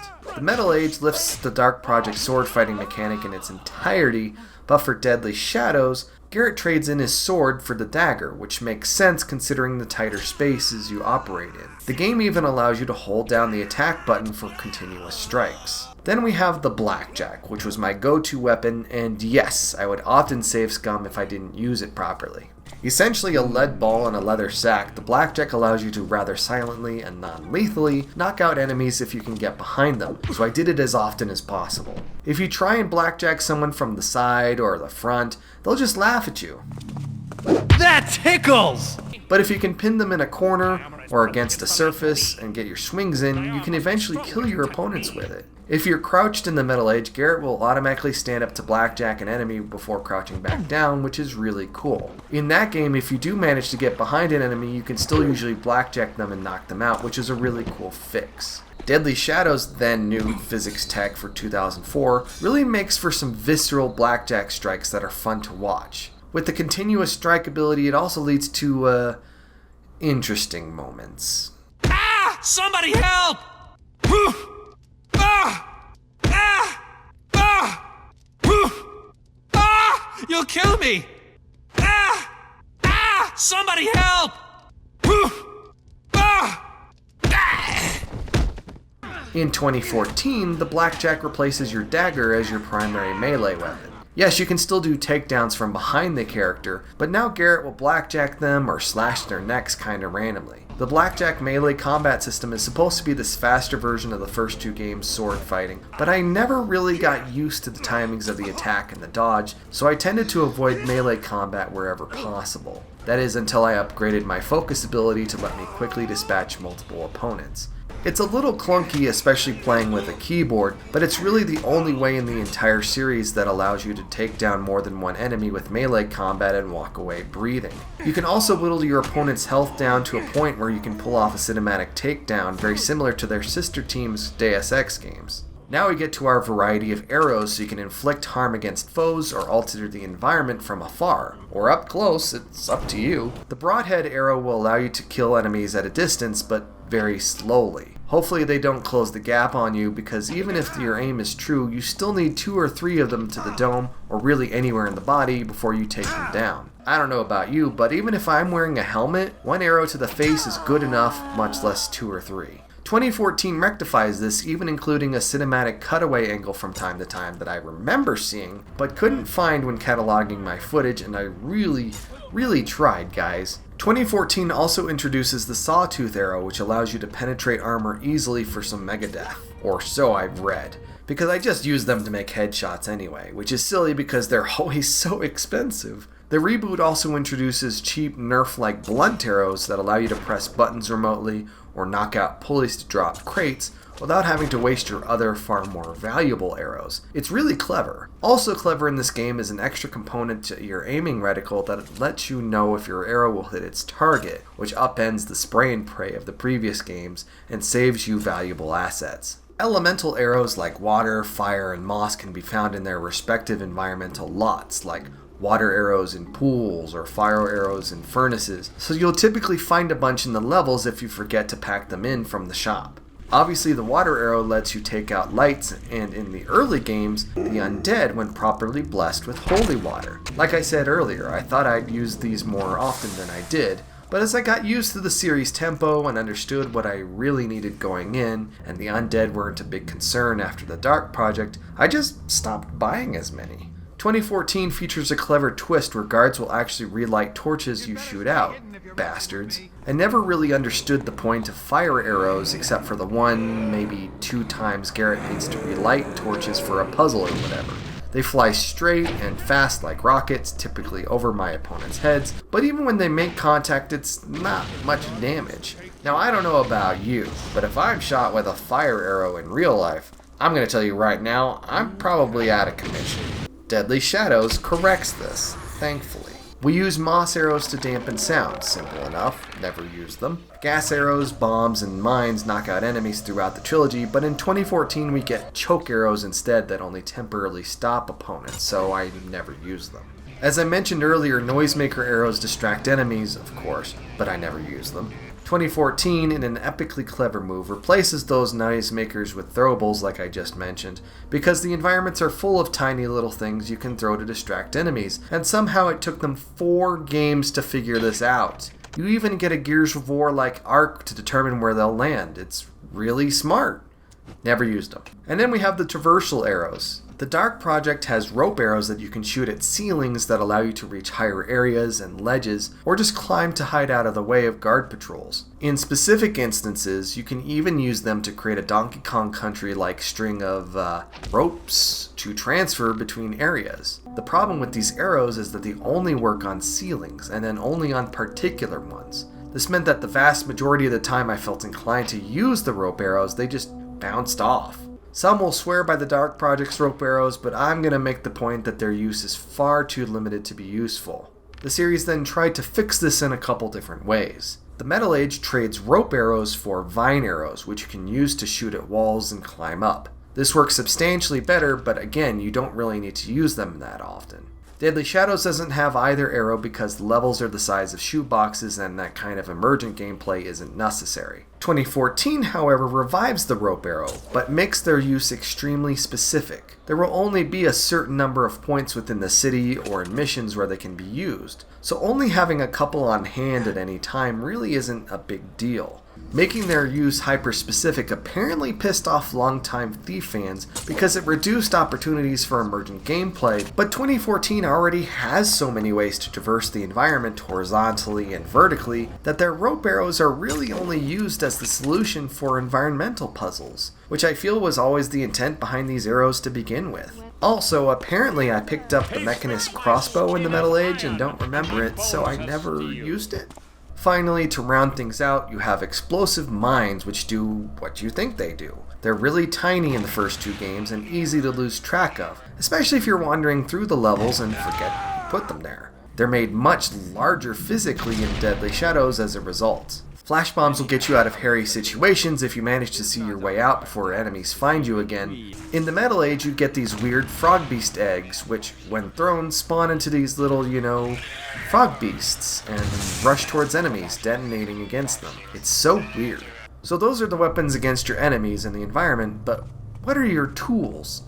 The first item in your Dark Project / Metal Age inventory, and arguably one of the least useful, is your compass, which of course disappears from the screen after a bit.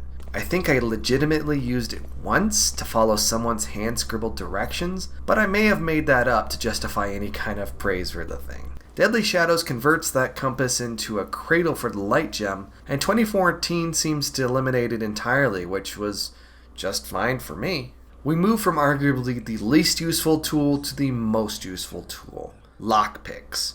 Regardless of which Thief game you play, lockpicking is always a fun mechanic, and you'll use it often to break through the series' variety of safes, vaults, doors, and gates. Unlike the popular lockpicking minigame of latter-day Bethesda RPGs, featuring single-stage locks, and similar to the Splinter Cell games, all of these Thief games feature multi-stage or multi-pin cores, making lockpicking a more drawn-out and tense experience when potential threats are patrolling. Let's be honest here, no one enjoys the sight of you trying to break into things.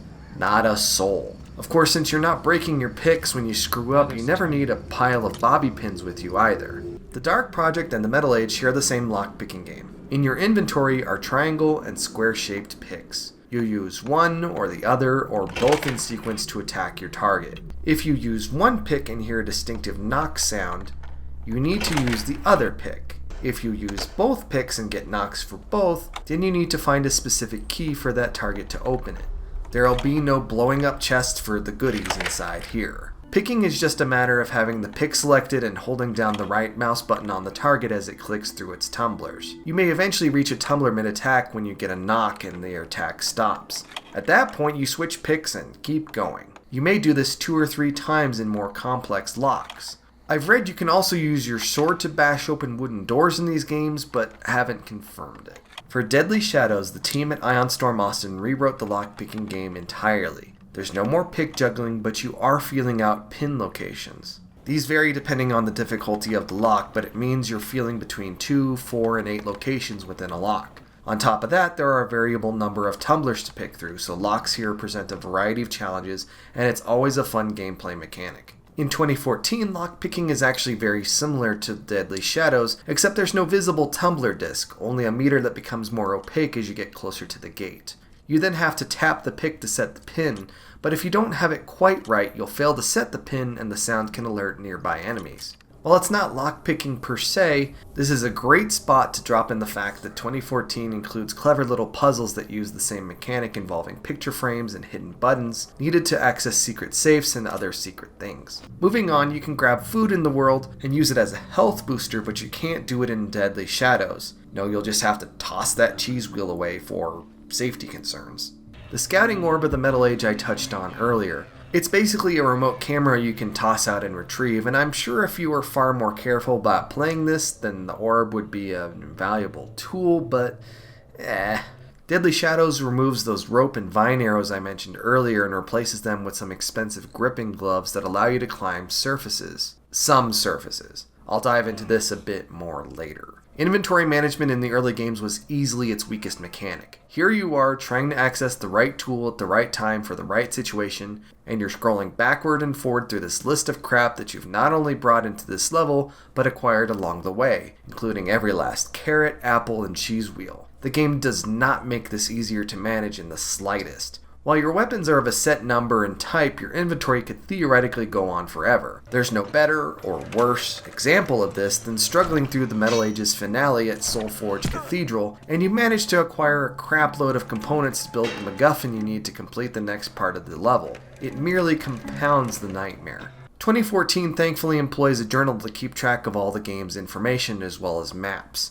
Well, not all the map, just the one you're in right now, strangely. You use generic equipables to replenish your health and focus abilities, but you can also purchase tools to access new areas or steal new things within the environment, in a very, very, very light Metroidvania style. Purchasing wire cutters allows you to disable security systems that all conveniently have the same control mechanism.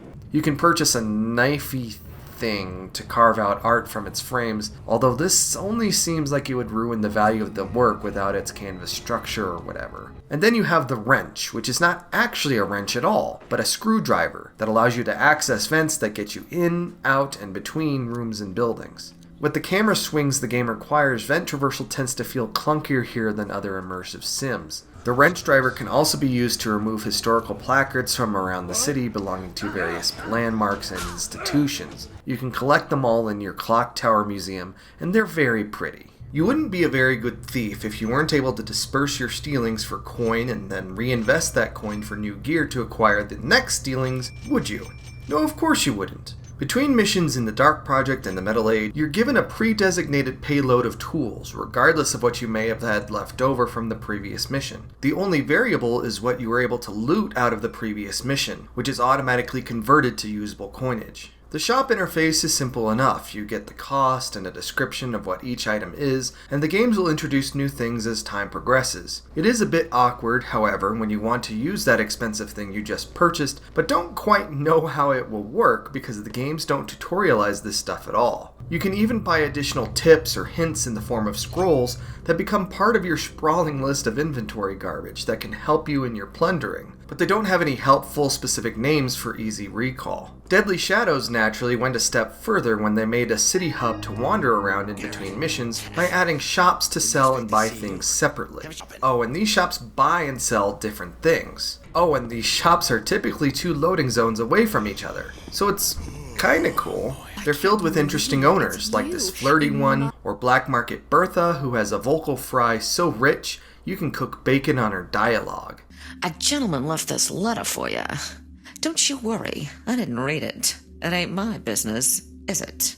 None of these shops are framed very appropriately considering how neatly organized they are in the first game. The owner takes up a small amount of real estate somewhere in the scene, and if you're buying, purchasable items are laid out on a counter like the interface designed in 1995. You may wind up visiting 3 or 4 of these shops after a mission to get everything you need across town, but you typically won't have to do it after every mission. 2014's merchants are delightfully tongue-in-cheek. It's the same guy, but placed in different establishments around the world. It just freaking works. You'll also have the smaller-time merchant popping up in weird places that doesn't offer as much, but he's good for a mid-mission refill. Different vendors will have different quantities of items, but you're still inventory limited to a handful of each anyway, so it all kinda works out. 2014 adds to the ability to purchase upgrades for your tools and weapons, as well as trinkets to improve your stats in a way that other immersive sims and action games just kinda all did by 2014.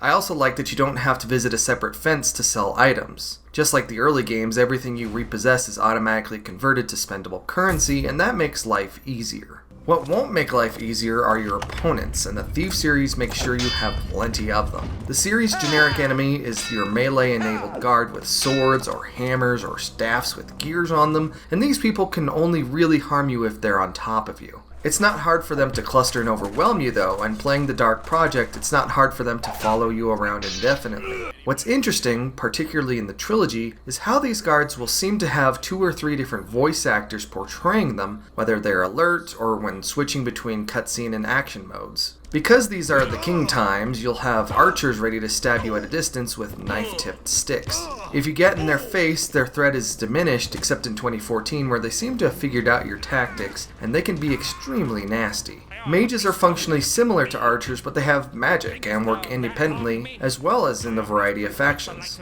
Then you get to the undead/zombies of the trilogy. Like I mentioned earlier, you can slice them down temporarily, but once they're within crushing distance, they will crush you. In the Dark Project, you'll have your typical slow-moving zombies that can be dispatched with a pair of holy water-tinted arrows. Oh, by the way, you can buy bottles of holy water in the Dark Project shop that can bless your arrows without the need for a fixed font. Mobile blessings from the Lord, oh yeah.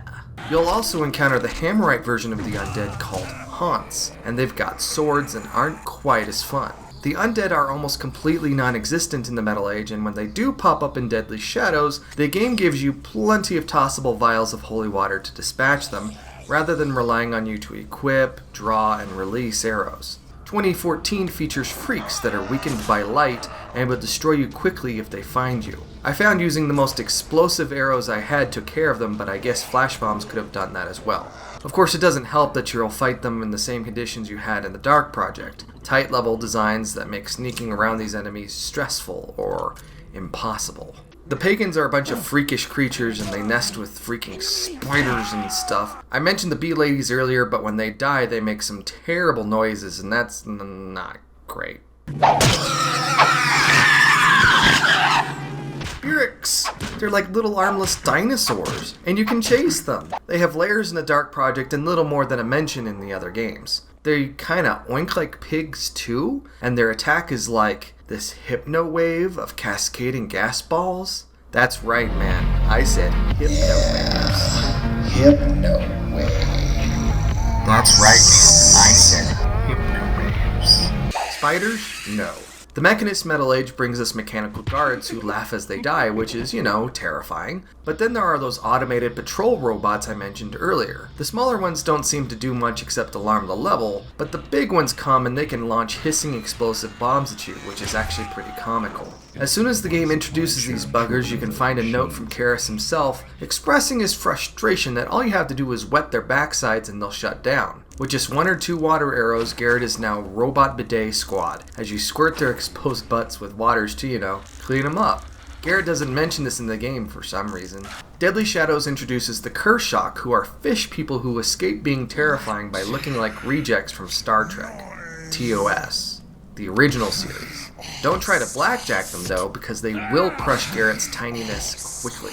The Keepers may be a bunch of nerds, but when they turn on you, they have special ninja agents called Enforcers that will deliver death upon you or anyone else nearby. Take advantage of when they pick fights with other factions and sneak right on by. The artificial intelligence that powers the enemies that seek you out in the Thief game starts out impressive, if not perfect, in the Dark Project, and only gets better as technology allows. Early on, you'll still find guards on set patrol paths between nodes that seem to chart perfectly with the middle of whatever space they're occupying. When they begin investigating things that are out of place, like lights, sounds, and open doors, they quickly break routine. No 2 experiences feel the same, and playing through the game will yield different results from the enemy team depending on how you play. As mentioned toward the beginning of the video, Thief's AI was a bit of a miracle innovation only brought together thanks to Tom Leonard's incredible efforts that allowed the rest of the Dark Project's components to come together as well. Still, the game will make you scratch your head from time to time, like when it can turn towards you just as you're about to blackjack. Or, like I mentioned earlier, an alerted curious guard will manage to walk exactly toward you in pitch darkness and find you. In the Metal Age, guards in pursuit will find you completely hidden when other patrolling guards would otherwise walk right on by. It does feel very intentional that pursuing guards would have a kind of lock on you, but it creates a dissonance when the two parties meet and alarm each other to your presence when you thought you had otherwise camouflaged yourself. Guards are not only defatigable in the Dark Project, it seems, but if you manage to beat them within an inch of their life and you give them even the slightest wiggle room to escape, they will scream away far faster than you could possibly run, opening and closing doors while you're chasing, giving them incredible power to alarm tons of other teammates. Thankfully, Metal Age guards do seem to have a more defined pursuit period where you can actually lose them after a few turns. The later games give the AI a greater ability to make decisions. Guards in Deadly Shadows can be fatigued quicker to match the smaller size of the levels and can decide between paths independently. You'll also find plenty of emergent conflicts emerge between the city-watching criminals or other factions or, a liberated Kershaw, and that's fun as well. When it comes to 2014, as I mentioned earlier, the game details granularly how alert each enemy is to your presence, and you can take it or leave it. What I love about 2014's AI is that it restricts AI response even further than the previous games. And it's not necessarily that the levels are smaller or that the game is easier or more restrictive, it's that it's a more complex vertical environment, and guards in armor just aren't going to go out of their way chasing shadows. There's no reason for a patrolling guard who spots you looting a place should come bounding around the entire building, effortlessly know where to enter, ascend to your level, find you as though they could keep track of you, and confront you. They just don't freaking care that much. When you're in the open city, it's a slightly different matter, but unlike the Supermen of the Looking Glass games, they're not going to chase you to the ends of the earth to get you for being seen. One of my favorite details, however, is when the AI chases you but then runs down a direction you didn't take, like a Looney Tunes cartoon, and it is just glorious to see. I guess you had to be there, it was amazing.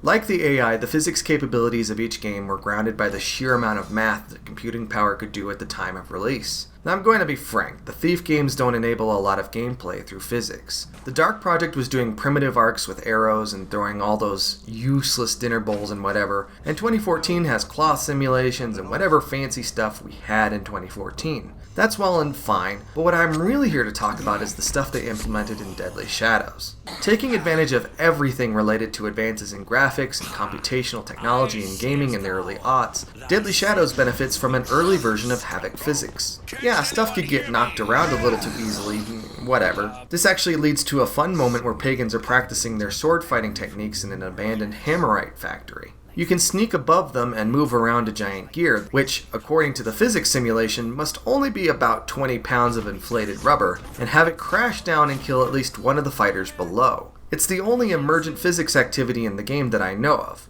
Okay, it's not the only one. The next one is my favorite. So I love the blackjack, and I love blackjacking fools, and the ragdolling skeleton-based character animations were becoming real back then, and this game has them. In previous games, enemy deaths are motion captured, slow, and dramatic. Here, in this game, I am Garrett, the Jelly Spiner. I make foes fold back on themselves repeatedly in ways that do not align with reality whatsoever. They just keep doing it over and over. It's amazing. It's gorgeous. I don't even think they needed to make another Thief game after this. I'm mostly kidding. Now there's plenty to say about the levels of the Thief games, but for most of it to make sense, I have to shed light on a very important mechanic, mantling. When the Dark Project released, shooters were about jumping on top of level geometry and then using that geometry to jump on other level geometry, and then do this whole first-person platforming thing, and that was pretty awkward.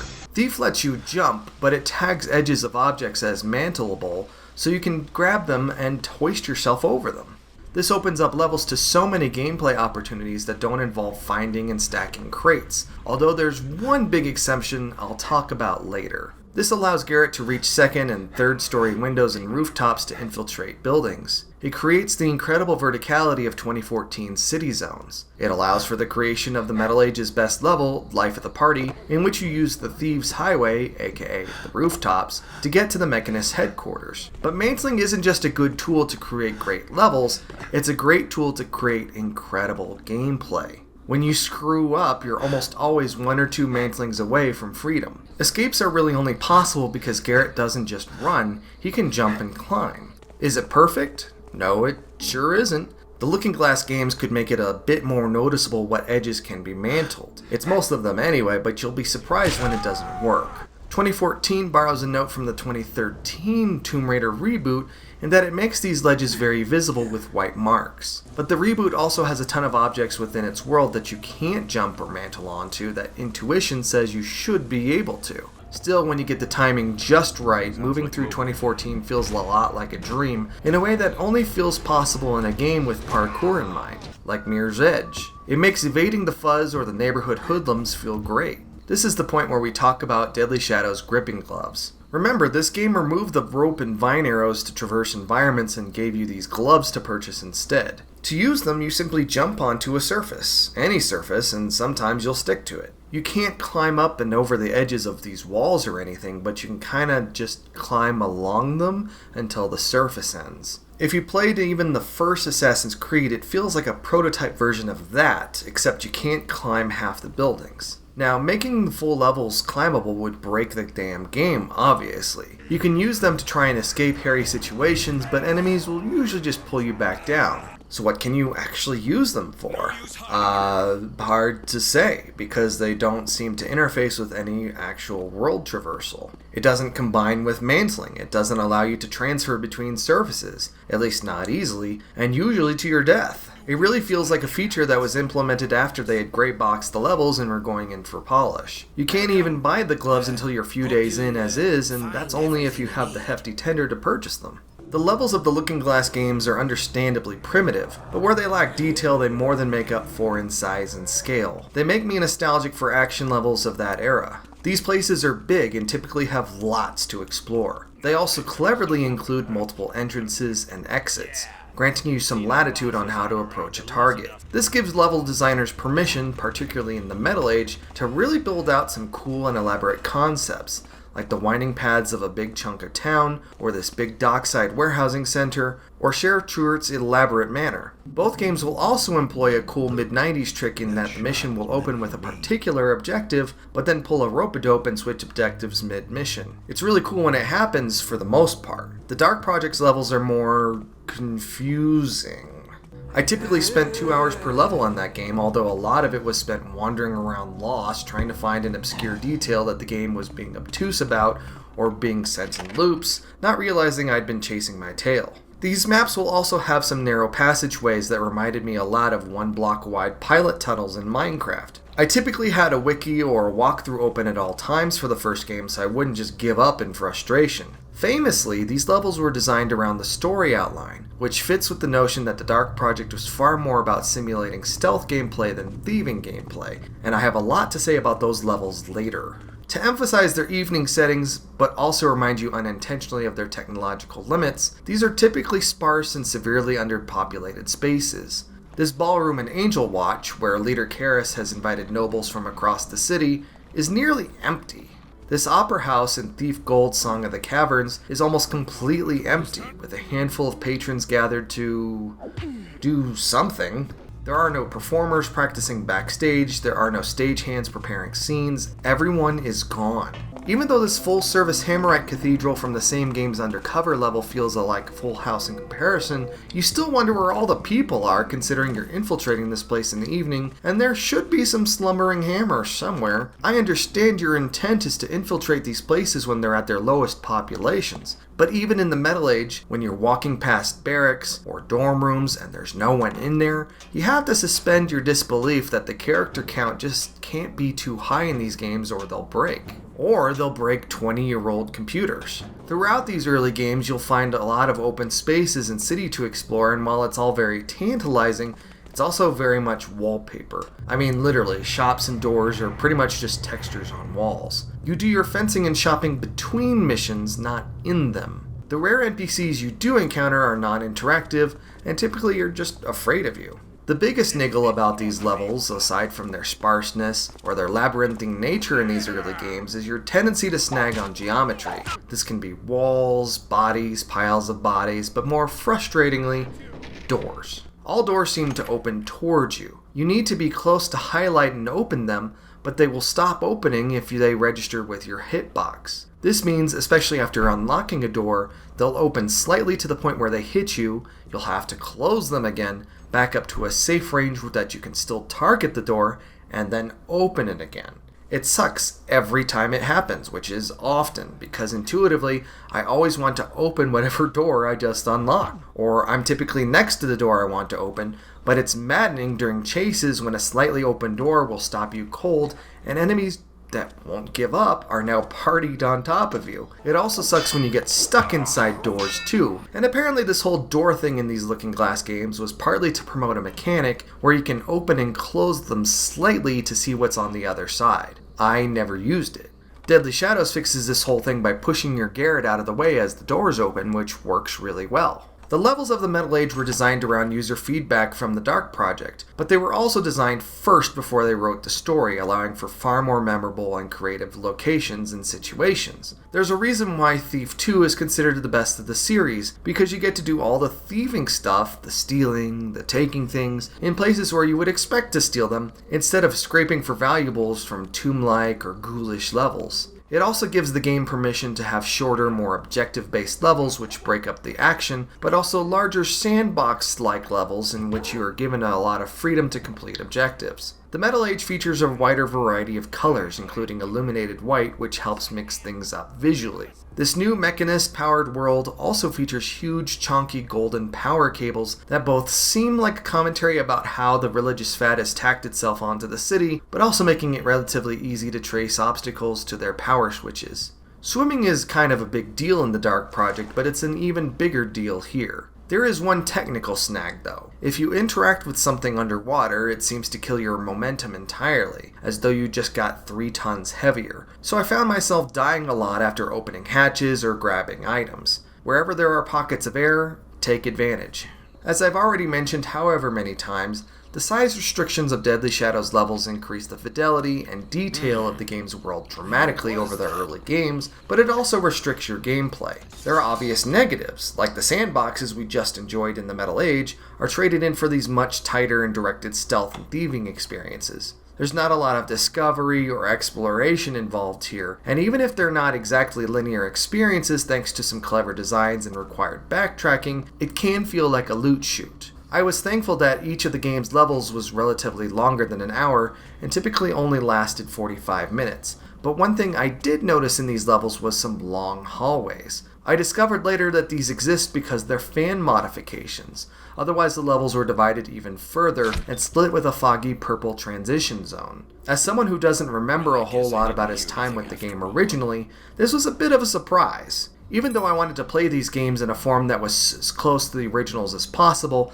this felt like a good trade-off and an excellent achievement by the modders. To compensate for these restrictions to some extent, Ion Storm Austin implemented that cluster of connected hub city zones to reach different vendors or start different missions. These are also pocket-sized areas with narrow passageways that invite their own criticisms over scale. For example, even if the Hammerite St. Edgar's Cathedral isn't a big level, there's no way it fits into this empty space in Stone Market. Like, no way. 2014's levels are chock full of details, and while they're beautiful, it can be genuinely irritating that you can't move around a lot of this level detail or even jump freely, something I want to talk about later. That said, I didn't snag on the world geometry of the reboot like I did in the older games, despite the fact that there's substantially more of it here. The levels of 2014 are highly polished, loaded with detail, and are pretty linear. You get a bit of shimmy space to investigate and explore spaces, and you'll have some small arenas to work past in potentially creative ways, but for the most part, each mission is a funnel that will feel familiar to players of modern action games. And then you'll have the sequences where you're basically running in a line, like this bridge escape, and they're fun little departures for the series that were obviously very expensive to make. Establishing its own supernatural theme, the game implements a distinctive setting involving those bioluminescent mushrooms to let you know when things shift out of the real world and into the fantastical domain of the primal stone. This is a game of set pieces, really, and many levels orient themselves around big physical landmarks. While the missions may have relatively simple structures, not unlike Dishonored, wandering through the city redeems the format in a pretty big way. The levels of the early Thief games tease an open world, usually dropping you off in the city streets outside of, or just inside the gates of a target estate. You even get to visit Garrett's apartment in the Metal Age and get a feel for what the domestic life of the city's most reputable master thief must be like. That level, Ambush, as well as a later mission that uses this chunk of the city, Trace the Courier, really give the impression that if Looking Glass had more time and money, this is a concept they could have really built on. In the center of the map is a marketplace you could theoretically buy stuff from. There's a bar, or the exterior of a bar, where you could theoretically get intel or meet clients. There's so much potential for an open world Thief game, and we get to finally experience it several chapters into Deadly Shadows. Garrett has a new apartment with a training dummy, and even if there isn't a whole lot you can do here, or the building he lives in, it's still really cool to have a home base in this world. There are 5, kinda 5.5 story-gated districts you can wander between, and each has its own merchant and fence, which we talked about earlier. You'll often have to travel between these districts to reach your next objective or start the next mission. You'll even get the opportunity, before the game funnels you in the back half, to start missions as you please, and I kinda wish the game provided that freedom to its conclusion. Each area has its own distinctive feel and geography, and they feel realistic despite their size because of how overbuilt the city is, per the game's lore. There isn't much in the way of side quests, but there are a few stores and homes you can break into for some extra cash. I like when this vendor in particular steps away, so I can grab their coin stacks each and every night. That's money in my pocket. If you manage to get caught, or you get into a ruckus with someone, you can flee into a neighboring district, but they'll be waiting for you at that exit when you come back in the same evening. Having an open city to exit and return to mandates your egress from each mission because, what are you going to do? Let the game fast forward you back to the nearest city zone? What these zones really do is give the city and the Thief universe life. But also, here are people. Quite a few of them considering the size of the zones, and bringing digital reality to the dream that you're not just thieving through a bunch of training simulations against monsters, zombies, and guards. Even if you can't interact with these people beyond pickpocketing or just outright beating them up, it makes the world feel less empty and Garrett-centric. You can even perform tasks around town for the Hammerites or the Pagans to make them less hostile to you after you steal their precious treasures, so that's pretty cool. Playing Deadly Shadows, especially in third person, really does feel like Proto-Assassin's Creed minus the parkour, elevation changes, or freedom, but with all of the core ideas in place. It doesn't underdeliver on its promises, it's just the right size, but you always kinda wish you could do a bit more as you progress through the story. For 2014, it's clear that they had plenty of Assassin's Creed games to draw influence again, which, again, is ironic because obviously those games were influenced in some way by the early Thief games. Anyway, this city really fulfills the promise of the franchise, and even if it feels oddly derivative at this point, the first-person perspective really immerses you in this world. The city of 2014 is dramatically larger than Deadly Shadows, and it is gloriously detailed and incredibly beautiful. The architecture ranges from haphazard to Garrett's impressive abandoned clock tower and home base. As you move around the world, there is so much ambient and environmental storytelling to eavesdrop on. People have conversations, homeless people can start fires to stay warm, and after several hours of play you hear the same conversations a few too many times, but hey. The city requires you to not only navigate its streets, but figure out how to move up and down and around it too. Your target is constantly above or below you. If you can imagine the Thieves' Highway from Life of the Party in the Metal Age, except you can also descend to street level and not die, that's basically what this is. Burgling some apartments and stores, and there are so many apartments and stores to burgle at your leisure, can be their own self-contained puzzles as you figure out how to get inside. The city can be maze-like at times, and from time to time I kinda wondered how useful a Mirror's Edge-like runner's vision would be, considering you already have augmented focus abilities anyway. But then I realized, just like those games, you'd just be following this line in the environment rather than enjoying your dynamic movement through the world. This is especially important when you're fleeing the Popo and success relies on figuring this all out on your own as it happens, because even if enemy guards in this game have swords, they'll also have crap they can throw at you and kill you, so you can't sit still until you've knocked down your wanted rating. Even though you can get from one end of the city to another in just a few minutes, that's not really the point. 2014 aims for density. There are only a couple of districts here in the city with others tucked into missions, but they're relatively big and divided into sub-districts with cleverly concealed load zones through these particularly narrow passages or through these apartments that serve as bulkheads between zones. It can, however, be irritating to have to jump through 3 or 4 concealed or discrete loads to get to your next objective. You get plenty of opportunities to explore the city while you're following the campaign's golden path, but you really get to dig into the corners of the city when doing side quests, which is the bulk of the game's content. We'll get to that.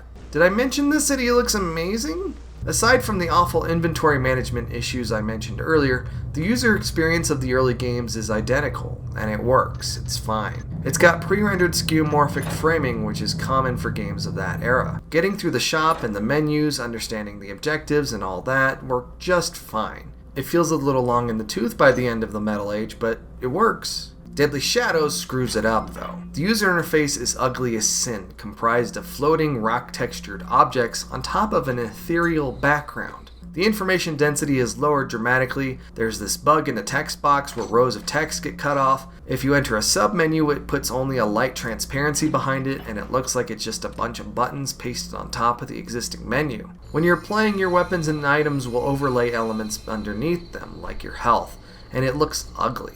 I don't know if it's something wrong with the display rendering or what. And none of these are Deadly Shadows' worst sin. Oh no. Oh no. That would be trading out the Carleton typeface from the Looking Glass games for freaking damn papyrus.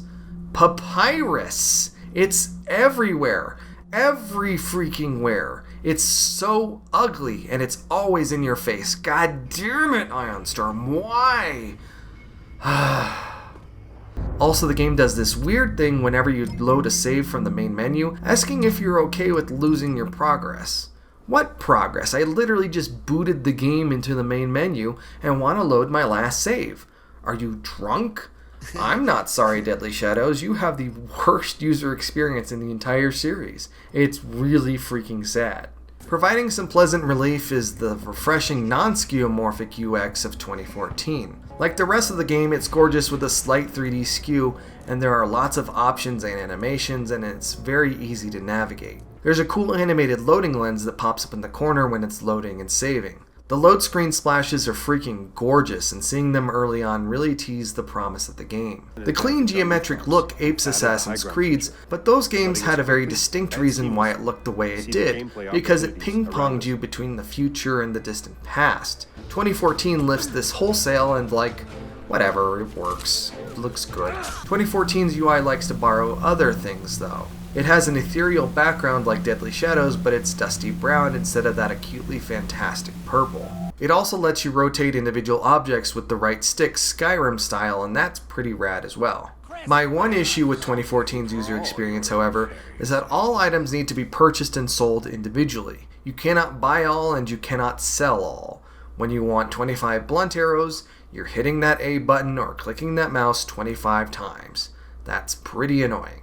Whether it's the large levels of the Looking Glass games or the tiny levels of Deadly Shadows, being able to orient yourself in a meaningful way in the Thief games is pretty important. In the trilogy, this is done with hand-drawn maps. The Dark Project's maps are usually a dreamlike interpretation of geography. These seem to be drawn on the fly as to not overwhelm you with maps from the get-go, while also concealing surprises. When you're down in the Bone Horde for the game's third mission and lost in the Byrrhic layer carved out between the ruins, the map is more commentary than utility. It helps at times with diagrams of helpful proportion, but a lot of the time these maps are abstract, confusing, and kind of a stressful nightmare. What am I supposed to do with this? This is seriously someone testing out their Amazon-ordered stamp kit. I'm glad the game keeps track of where you are in these things, but they tend to be the opposite of useful. For the Metal Age, they heard us. They heard our cries. The maps are practical and exact, perhaps to a fault.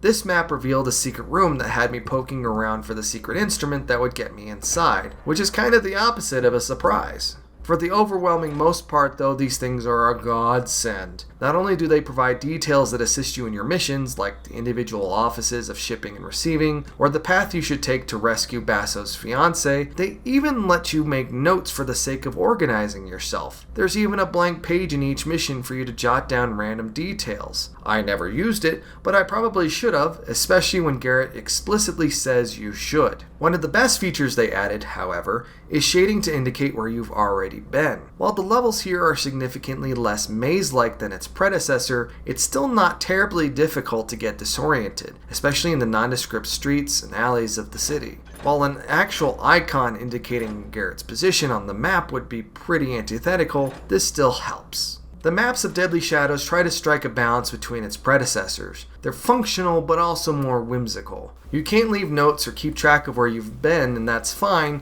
because these levels are small enough that you can figure this out with your own brain box. 2014 tosses the hand-drawn maps entirely in favor of precise, clean geometry that thankfully transitions as you maneuver through its various layers. If you don't want to bring up the full map, you can bring up a mini-map that displays on screen. It works, it's fine, it's all a bit joyless, but there it is. The system has two flaws otherwise. If you're inside a store or building, you can't skip out to view the city map or other maps, you have to literally leave the place and return to the street. It also doesn't keep track of what homes or shops you've burgled, and there are quite a few of them here, so that would have been a great touch. The last big question I want to address here feels super appropriate coming off my lengthy review of Deus Ex. The taffers over at r/thief regularly wheel this horse out. Is Thief an immersive sim? My response was initially no, despite every reputable outlet defining it as one.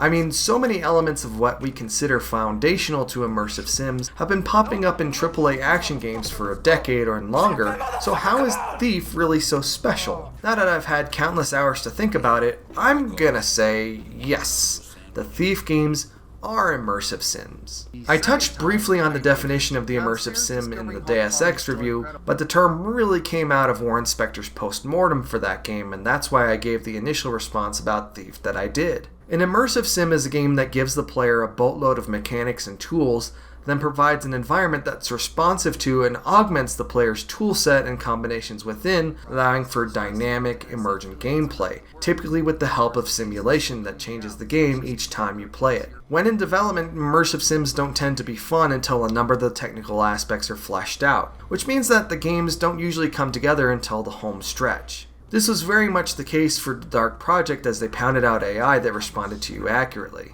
Deus Ex doesn't have a good simulation component, but through the intense work of its designers, it creates a wide toolset and thorough web of feedback to your actions. If you want to shoot, you can shoot.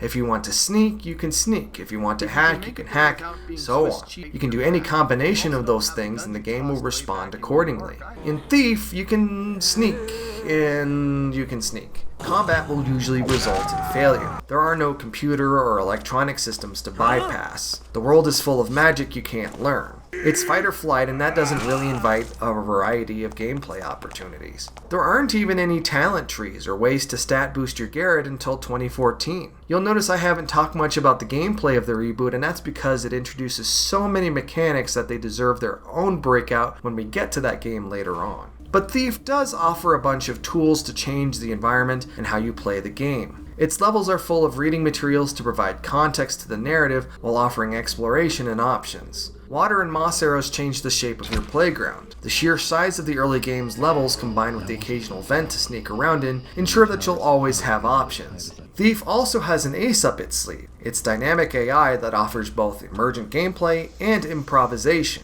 Characters work together in response to what you can do.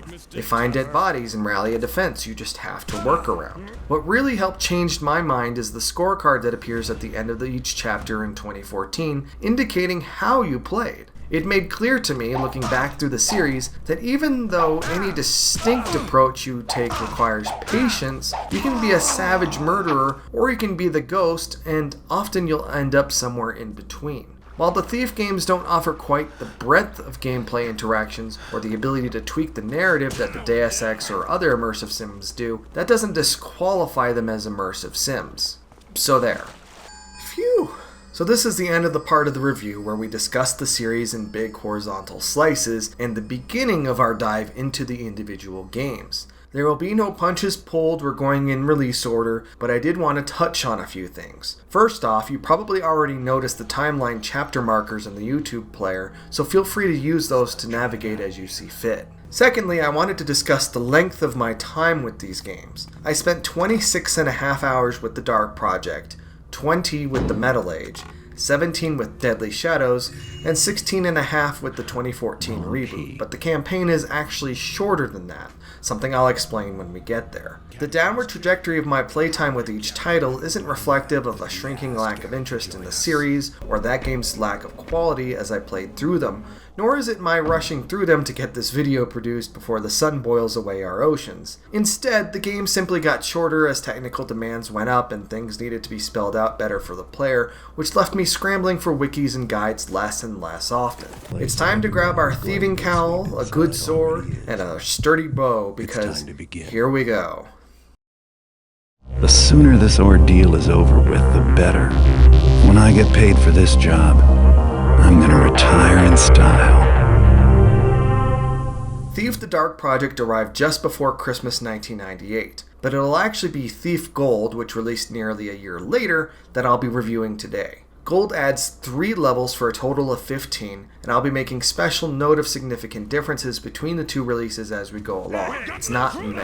The game introduces us to Garrett, a child on the street who spots a robed man passing through that no one else seems to notice. He is caught attempting to pickpocket the figure, who reveals himself to be a keeper, and invites him into his order to learn their ways. Garrett initially rejects the offer because of course he does, but quickly realizes this is probably for the best. This keeper, your benefactor, is Artemis, and he plays a big role through the trilogy as your liaison with the shadowy agency. The well-built tutorial within the keeper compound picks up right there and then as you learn the basics of gameplay. At some point, the game describes cryptically, Garrett leaves the keepers out of anger, and we join him just as he embarks on a new job. The Dark Project's first mission is the model home of the series, the first of many manor attacks. Lord Bafford is out and about with his head of security, a common theme, and you want his scepter high up in his mansion. The front entrance is guarded, so you have to find another way in. I've played this mission however many times, but I've never really picked away at the full detail of the level street section, which is larger than you'd imagine.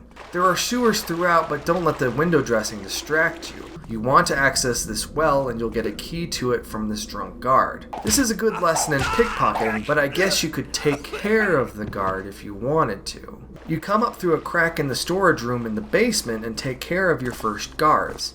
Or don't. As you reach the first level and push through the servants' quarters, you can almost feel the cold dampness of the place. This transitions into the warm carpeted manor proper, where you'll find a whole bunch of loot and all the rest of the guards. Garrett has no issue cracking wise about Bafford as he moves through the manor. I wonder if he reads them or if it's just for show. The further you move in, the more luxurious the trappings. There's a little courtyard garden in here, lots of little rooms to chill in with stacks of coin to steal, a library, the Lord's private bath, this painting of the trickster god being banished by the Hammerites, and a, secret room through a long tunnel where he keeps his books. The scepter is held in the throne room, and you're not going to care that much if the guard hits the gong outside if you've already taken care of the other guards. Trying to fence the newly acquired scepter, Garrett discovers that Cuddy, his fence, has been arrested by the Hammerites and dragged up to Crag's Cleft prison. From here on out, this is all new territory for me. Feeling confident, I decide to crank the difficulty to expert, which adds a whole bunch of objectives, just to see how it fundamentally changes the game. The whole level is a complex, and you'll work through it layer by layer.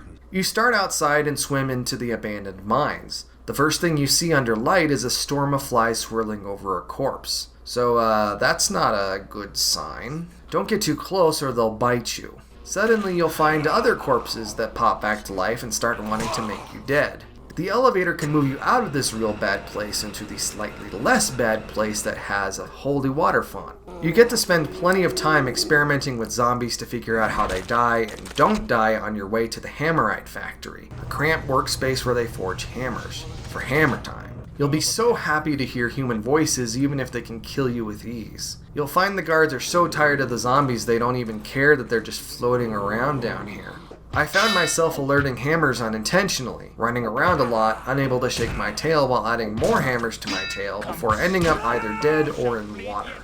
Oh, and I can't kill anyone, so I need to be really sneaky in these really narrow halls, and don't freaking alert anyone ever, or the chances of evasion are slim to none. The entrance to the prison is small and unexpected. Even the map is kinda weird about it. And needless to say, I spent a lot of time wandering lost in this factory trying to find it. The prison is divided into 4 cell blocks with a stream that runs all the way out to a pool outside the Hammers complex, so that's cool. These dual-level blocks each have their own security desk with a bunch of switches to open the block's cell doors, as well as a list of the block's prisoners. Naturally, these are all very tight spaces that make it nearly impossible to evade capture once you've alarmed a guard. Basso is found unconscious in his cell, and the easiest thing you can do, that thankfully doesn't kill him, is dump him in the stream and pick up his body later. You find Cuddy, but he's well out of shape and health. He tells you about another prize, the Horn of Quintus, but Cuddy's research has been confiscated, so you'll need to check the evidence locker. Except I already found his buddy in his research accidentally earlier, and I don't get a new objective as a result. So now I have to load up on loot, which I can do by wandering into the Hammer barracks. But I also need to find this Is-It the Beggar guy and take back my Hand of Glory, whatever that means. As I infiltrate each cell block, I let all the prisoners go and I reach my loot goal. I'm wondering, where the hell is Is-It? Are any of these prisoners him? They don't have names or anything. Maybe they have to escape the complex, but they all just kind of get stuck in the factory? I scour the entire Hammer complex looking for this Is-It guy, and find out that he's actually this long dead pile of bones in his cell that I'd visited over 45 minutes earlier, and the object I need is something I have to pick for among the remains. It doesn't make itself obvious in the slightest. So with all that crap done and having wandered through this place far too many times, I retrieve Basso's body from the pool and slowly make my way back through the mines back out to daylight and civilization. Total time for this mission, 3 hours and 10 minutes. I'm glad I've put over 2.5 months between when I did this mission and now, as I'm writing this script, because I was absolutely furious at how much frustrating work that was. I was strongly considering giving up after this huge second mission, staring down 3 untouched games and 13 more missions of this one. This brings me to a good side note. Break from Crag's Cleft Prison won't be the first mission where I encounter issues trying to decipher the game's logic. Describing my trials with this game, particular to the taffers on r/thief, results in responses similar to, well, I didn't have any of those kinds of issues, and I don't know anyone else who had those kinds of issues, and my grandma played Thief wearing a 1996 VR headset during bridge nights with the gal pals, and she didn't struggle at all with this mission. This brings me to a 4-pronged response. Number 1, I'm not a detail-oriented guy. I'm terrible at them. I'm fortunate to have documented so much of these games, but that's not really out of habit for me. Or maybe it is, I don't know.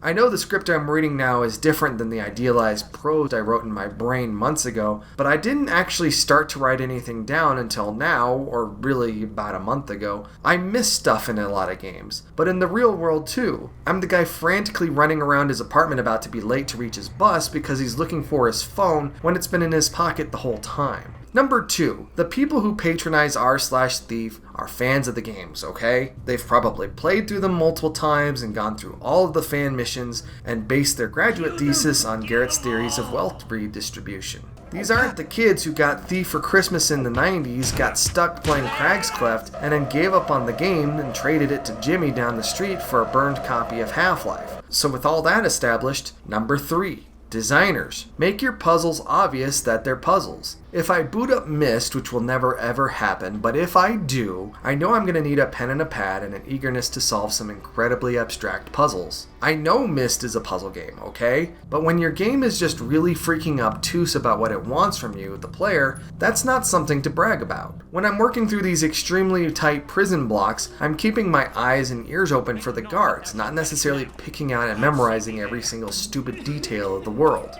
I acknowledge that all of the pieces to solve this were probably hanging out there to be found, see number 1. But when you don't make details very clear, especially in a game that takes place mostly in the dark, they become extremely easy to skip over. The thing is, if I don't know this is a puzzle, or just a slice of the game that's being a pain in the ass, I'm led to assume that the game is broken, which opens up whole other problems. Finally, number 4, I feel redeemed about all the malarkey these levels cause, and there's plenty more that I'll be describing, because subsequent Thief games avoid pretty much all of this confusion by being straightforward with the player. The Metal Age? It has its obtuse moments, yes, absolutely, but those are few and far between. Looking Glass picked up what people were putting down, and they didn't make Thief 2 a damn nightmare like this game could be at times. Whew, okay, let's get back to it. Where were we?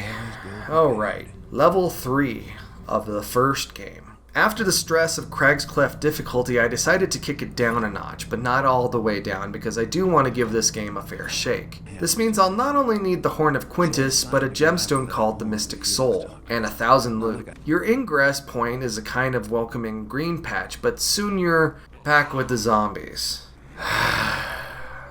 You wander through ancient ruins, sneak past a burric nest through tunnels loaded with bioluminescent mushrooms to light the way, and wind up in the tedious and maze-like tombs that are booby-trapped with elemental turrets and loaded with more zombies. There are 3 things that you're really looking for here. The first is the spur to this tall chamber to get the Horn of Quintus. That's pretty straightforward, although getting back down with the game's floaty platforming and physics is sort of irritating. Did I mention the map is terrible? It's freaking useless. I get an opportunity to sneak past this burric. Did I mention that burrics are blind, so they only respond to the sound you make? And pick up some loot because here I am, scrounging this damn level for loot. Okay, so number 2 is this gemstone, and it's hidden under this hammerite-like warship space. The doors on the floor are locked because the torches aren't lit. Also, this area has a fire spirit that can kill you instantly. He only exists here in Thief Gold because players are running out of fire arrows and having to restart the mission. If you run out of fire arrows, all you really have to do is damage him and you'll poop one out for you. My initial tactic was to have him chase me back to a nearby room with trap tiles laid out like a hammer that cause elemental damage if you stand on them. So I'd sit there and watch the fire spirit stand on these tiles until his health was low enough, I guess, and he'd flee back to the other room, pooping a fire arrow as a reward. My next tactic involved just hitting him with my sword, then hanging out in a corner and striking him every time he passed by. I had to be real save scummy about this because while you'd get a hit out of him most of the time, other times he'd tap you and you'd die immediately. I want to let you know that the game explains absolutely none of this. Also ignore the single unit of health I have left. With all the torches lit, you can now enter the secret chamber where the Mystic Soul is. Of course the place is booby-trapped, of course it is. So you have to mind all that and be wary of your environment as you stand to set off all kinds of Garrett-killing nonsense. Surviving this, I find my way up and out of there. Thankfully, while wandering lost through here, I discover an extra exit from the tombs themselves, so I don't have to backtrack my way all the way through the level. This mission still took a little over 2 hours to finish, and I'm making the executive decision to set the difficulty back down to normal, the lowest, for the rest of the series. For you overachievers out there, have fun. Seriously, have a blast. Now it's time for Assassins. Oh boy. So you have a new vendor in Farkas, a Dave Bautista looking dude. He's pricey, but he sells you a lockpicking set with the dream that you'll hit up the Hammerite Temple with your new tools and reacquaint their valuables with their new owner, you. As soon as you step into the level, however, Farkas is killed by a pair of assassins outside who think they've killed Garrett. Who are these guys? Better find out. And thus begins the series' first tail mission. Don't get too close or they'll freak out, you know? After spending a reasonable amount of time wandering through the entire city, I end up at the Ramirez Manor, someone I apparently have a score to settle with. Maybe he owes me money? I think there's a document in here somewhere that explains it, but I really don't know, and I'm too lazy to recheck it at this point, so whatever. My job now is to loot the place and humiliate the guy by stealing a pouch from his belt. I infiltrate the manor via Ramirez's study on the top floor, and there's no need for a breakdown here. It's a big and elaborate mansion with room after room filled with art and lovely furniture and whatever. There's a big kitchen and all the accessories that come with a fully staffed keep of dozens here. And a moat. And a gargoyle. And a basement with a burric pit. And they're hypno waves. Yeah, that's right, man. I said hypno waves. Nope, nah. So I should have been done with this mission at about an hour and 20 minutes in, and I'll explain why. At that point, I'd scoured the entire mansion and I can't find Ramirez, much less the pouch on his belt. I'm not even sure how that works. What am I actually looking for here? For that matter, what does Ramirez even look like? So I looked around for him a lot. I went all the way back through the mansion, which again is a pretty big place, and couldn't find him. I'm starting to get frustrated and I hit up Mrs. Google. I read online that he could potentially find his way into the city after getting freaked out. I remember seeing someone flee up into the mansion from the basement, so that seemed realistic. I backtrack all the way up and out of the mansion and then back into the city. I need to let you know that they built a lot of city for this mission. Like about twice as much city as you walk through tailing the assassins at the beginning of the level. So there's a lot of city to look through. So I went and searched every single inch of the city and could not find Ramirez. Then I read online that people were swapping save files and opening them up in the Dromed editor, and they found Ramirez's body, and in this guy's case, Ramirez was knocked unconscious in the basement. So I go back to the manor. I make sure to knock down every last guard I come across. I build a pile of guard bodies and then sort them out one by one, checking for Ramirez or a pouch or whatever. I went through all of the manor inch by inch. Again, nothing. Then I went back out and searched the city again. Nothing. Eventually, I come back down to the basement for the third or fourth time, and I check his dedicated room and take a really close look at the bodies, and out of nowhere, my mouse cursor manages to highlight a belt pouch on one of the figures. It's the pouch. This is the Ramirez. Mission complete. Total time, 3 hours and 27 minutes. So what happened? Well, the guy I saw running away was, in fact, Ramirez. I didn't chase him then because fleeing AI is always faster than you. But as I did a light check of the mansion and came back down to the basement, I found an unconscious body. His unconscious body, just lying in the hallway for some reason. So at an hour and 20 minutes into this mission, I dumped his body back into the room, not knowing it was him. And when you're carrying the body, it doesn't have a name. It just says unconscious body. Whereas Basso's unconscious body in Cragscleft was actually labeled Basso. Over the next 15 minutes, I moved his body twice, again, not knowing that it was his. And then I went through the level over and over again for over 2 hours. It was one of the most frustrating experiences I've ever had with a video game. It was easily twice as frustrating as Cragscleft because I really enjoyed playing it up until that point. At least there weren't any freaking zombies. And the next level after this isn't much better. Thieves Guild is the first inserted new mission from Thief Gold. In the original Dark Project, your work at Ramirez's place would attract the attention of Victoria, who would hire you for a job. But Gold sought to split this narrative up with a mission involving a stolen sapphire vase. You see, Garrett wanted to steal Lord Randall's prized sapphire vase. Actually, I guess it's vase since it's valuable. But the massive Downwood Thieves Guild beat him to it. Now the guild's two leaders, Donald and Ruben, are fighting over who actually gets possession of the thing, and it's kind of causing a ruckus in the organization. It's your job, however, to make it your own. I mentioned 16 or 17 weeks ago how much the series needed to become larger by showing Garrett's competition, and I really enjoyed the concept of this level. I just don't like playing it much. Also, these thieves sound exactly like the city watch guards you've already been up against this entire game so far. The level starts outside the restaurant you need to infiltrate, knowing full well that there's a gambling den underneath it called the Overlord's Fancy. You have to bumble your way around this place and fall down this shaft, but then, voila, here you are in this den of shame and games of chance, where I immediately get into trouble. Underneath this forbidden casino is a classic trope of 90s level design: sewers. Oh boy, what a throwback that was. Functionally, this labyrinth of underground chambers and sewers and random prisoner cells with spiders in them makes sense because it not only serves as the lair of this thieves guild, but it also links the mansions of its two leaders. I'm glad I went towards Ruben's place first because he has the key and Donald has the actual vase.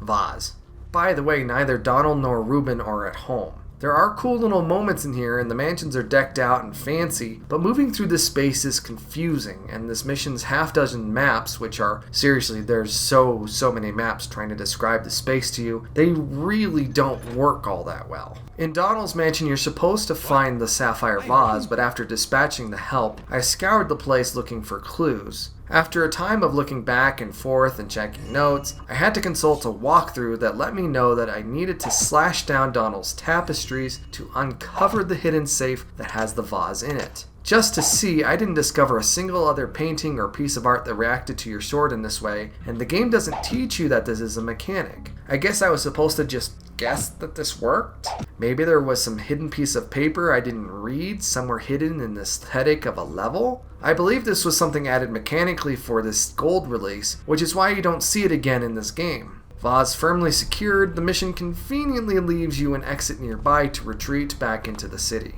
Okay, so now, after being impressed by blowing up Ramirez in his mansion, Garrett is contacted by Victoria, who has a job for you from her client. There's a new guy in town, Constantine, and she wants the sword he holds in his recently constructed mansion. You're told the place is a bit of a maze and build an incomplete map that only really features the front of the house. The place is well guarded, but the pay is good, and so you drop in. I should note that this is essentially the first beat of the game's story, and we're now nearly halfway through the game, so things are now going to get interesting and motivated. At the front of the mansion, you'll find the usual, the bar, the conversation rooms, but get a little deeper and you'll notice a channel of water you can swim through and a greenhouse. That's all fine and dandy too. Obviously this Constantine dude is, doing stuff.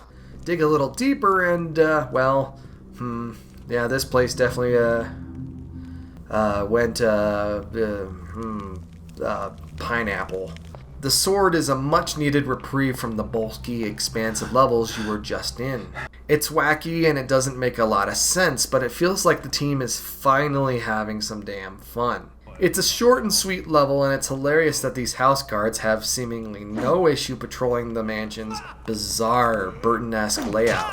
You find the sword in a tall room surrounded by floating rings, but mantling up to it really feels like a hack, and it's the least impressive point of probably this game's most memorable but in a good way level. So about that payment and Victoria's client. Well, it turns out that Victoria is working with Constantine, and Constantine commissions you to rob him as a test. He wants to pay you with this very strange booze that looks pretty sus, but instead doubles down by offering you a massive amount of coin for a new target, a jewel called the Eye, that's hidden deep inside the old Hammerite Cathedral in an abandoned part of town that they walled off for some reason. Oh, it's because zombies. Again, great. It's a good thing Constantine lets you keep his sword even though it doesn't seem to do anything special compared to the sword you already owned. I guess it reduces your visibility when equipped? Well, at any rate, get this eye for Constantine and you'll deliver this huge payout you deserve, and you can relax for a while. Maybe buy that steam-powered Tesla.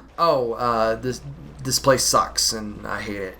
The Dime Store map that Garrett picks up hints at some kind of urban layout, but instead you're treated to a puree of city elements and sewer lines and bridges and alleys, and none of it makes sense. And it's ugly, and it's a damn nightmare, and there are Burecks just chilling here with their waves. You do eventually find the Hammerite Cathedral, which is being controlled by a ghost, and through a slot in the rear, the eye whispers some nonsense about elements and the keepers, what have you. At the cathedral entrance are statues that are missing the elemental talismans that would allow you to enter it. So you don't have those talismans, which means you can't get the eye. So what do? Well, you have to backtrack to this chamber with a keeper logo in the floor and light the torches flanking a statue to reveal a secret passage that gives you a map that corresponds to where the 4 talismans are. That would be the end of this mission, except I'm being loot shamed. So I have to crawl back through this stupid level, scrounging for enough tiny little items to leave. In the Dark Project, you would spend the next 2 missions rescuing the 4 talismans for water, fire, earth, and air. But Thief Gold decides to insert its other 2 new levels here, splitting up the payload and pushing you through 4 missions to acquire these talismans before you can return to the cathedral to get the eye for Constantine. The first level, a gold insert,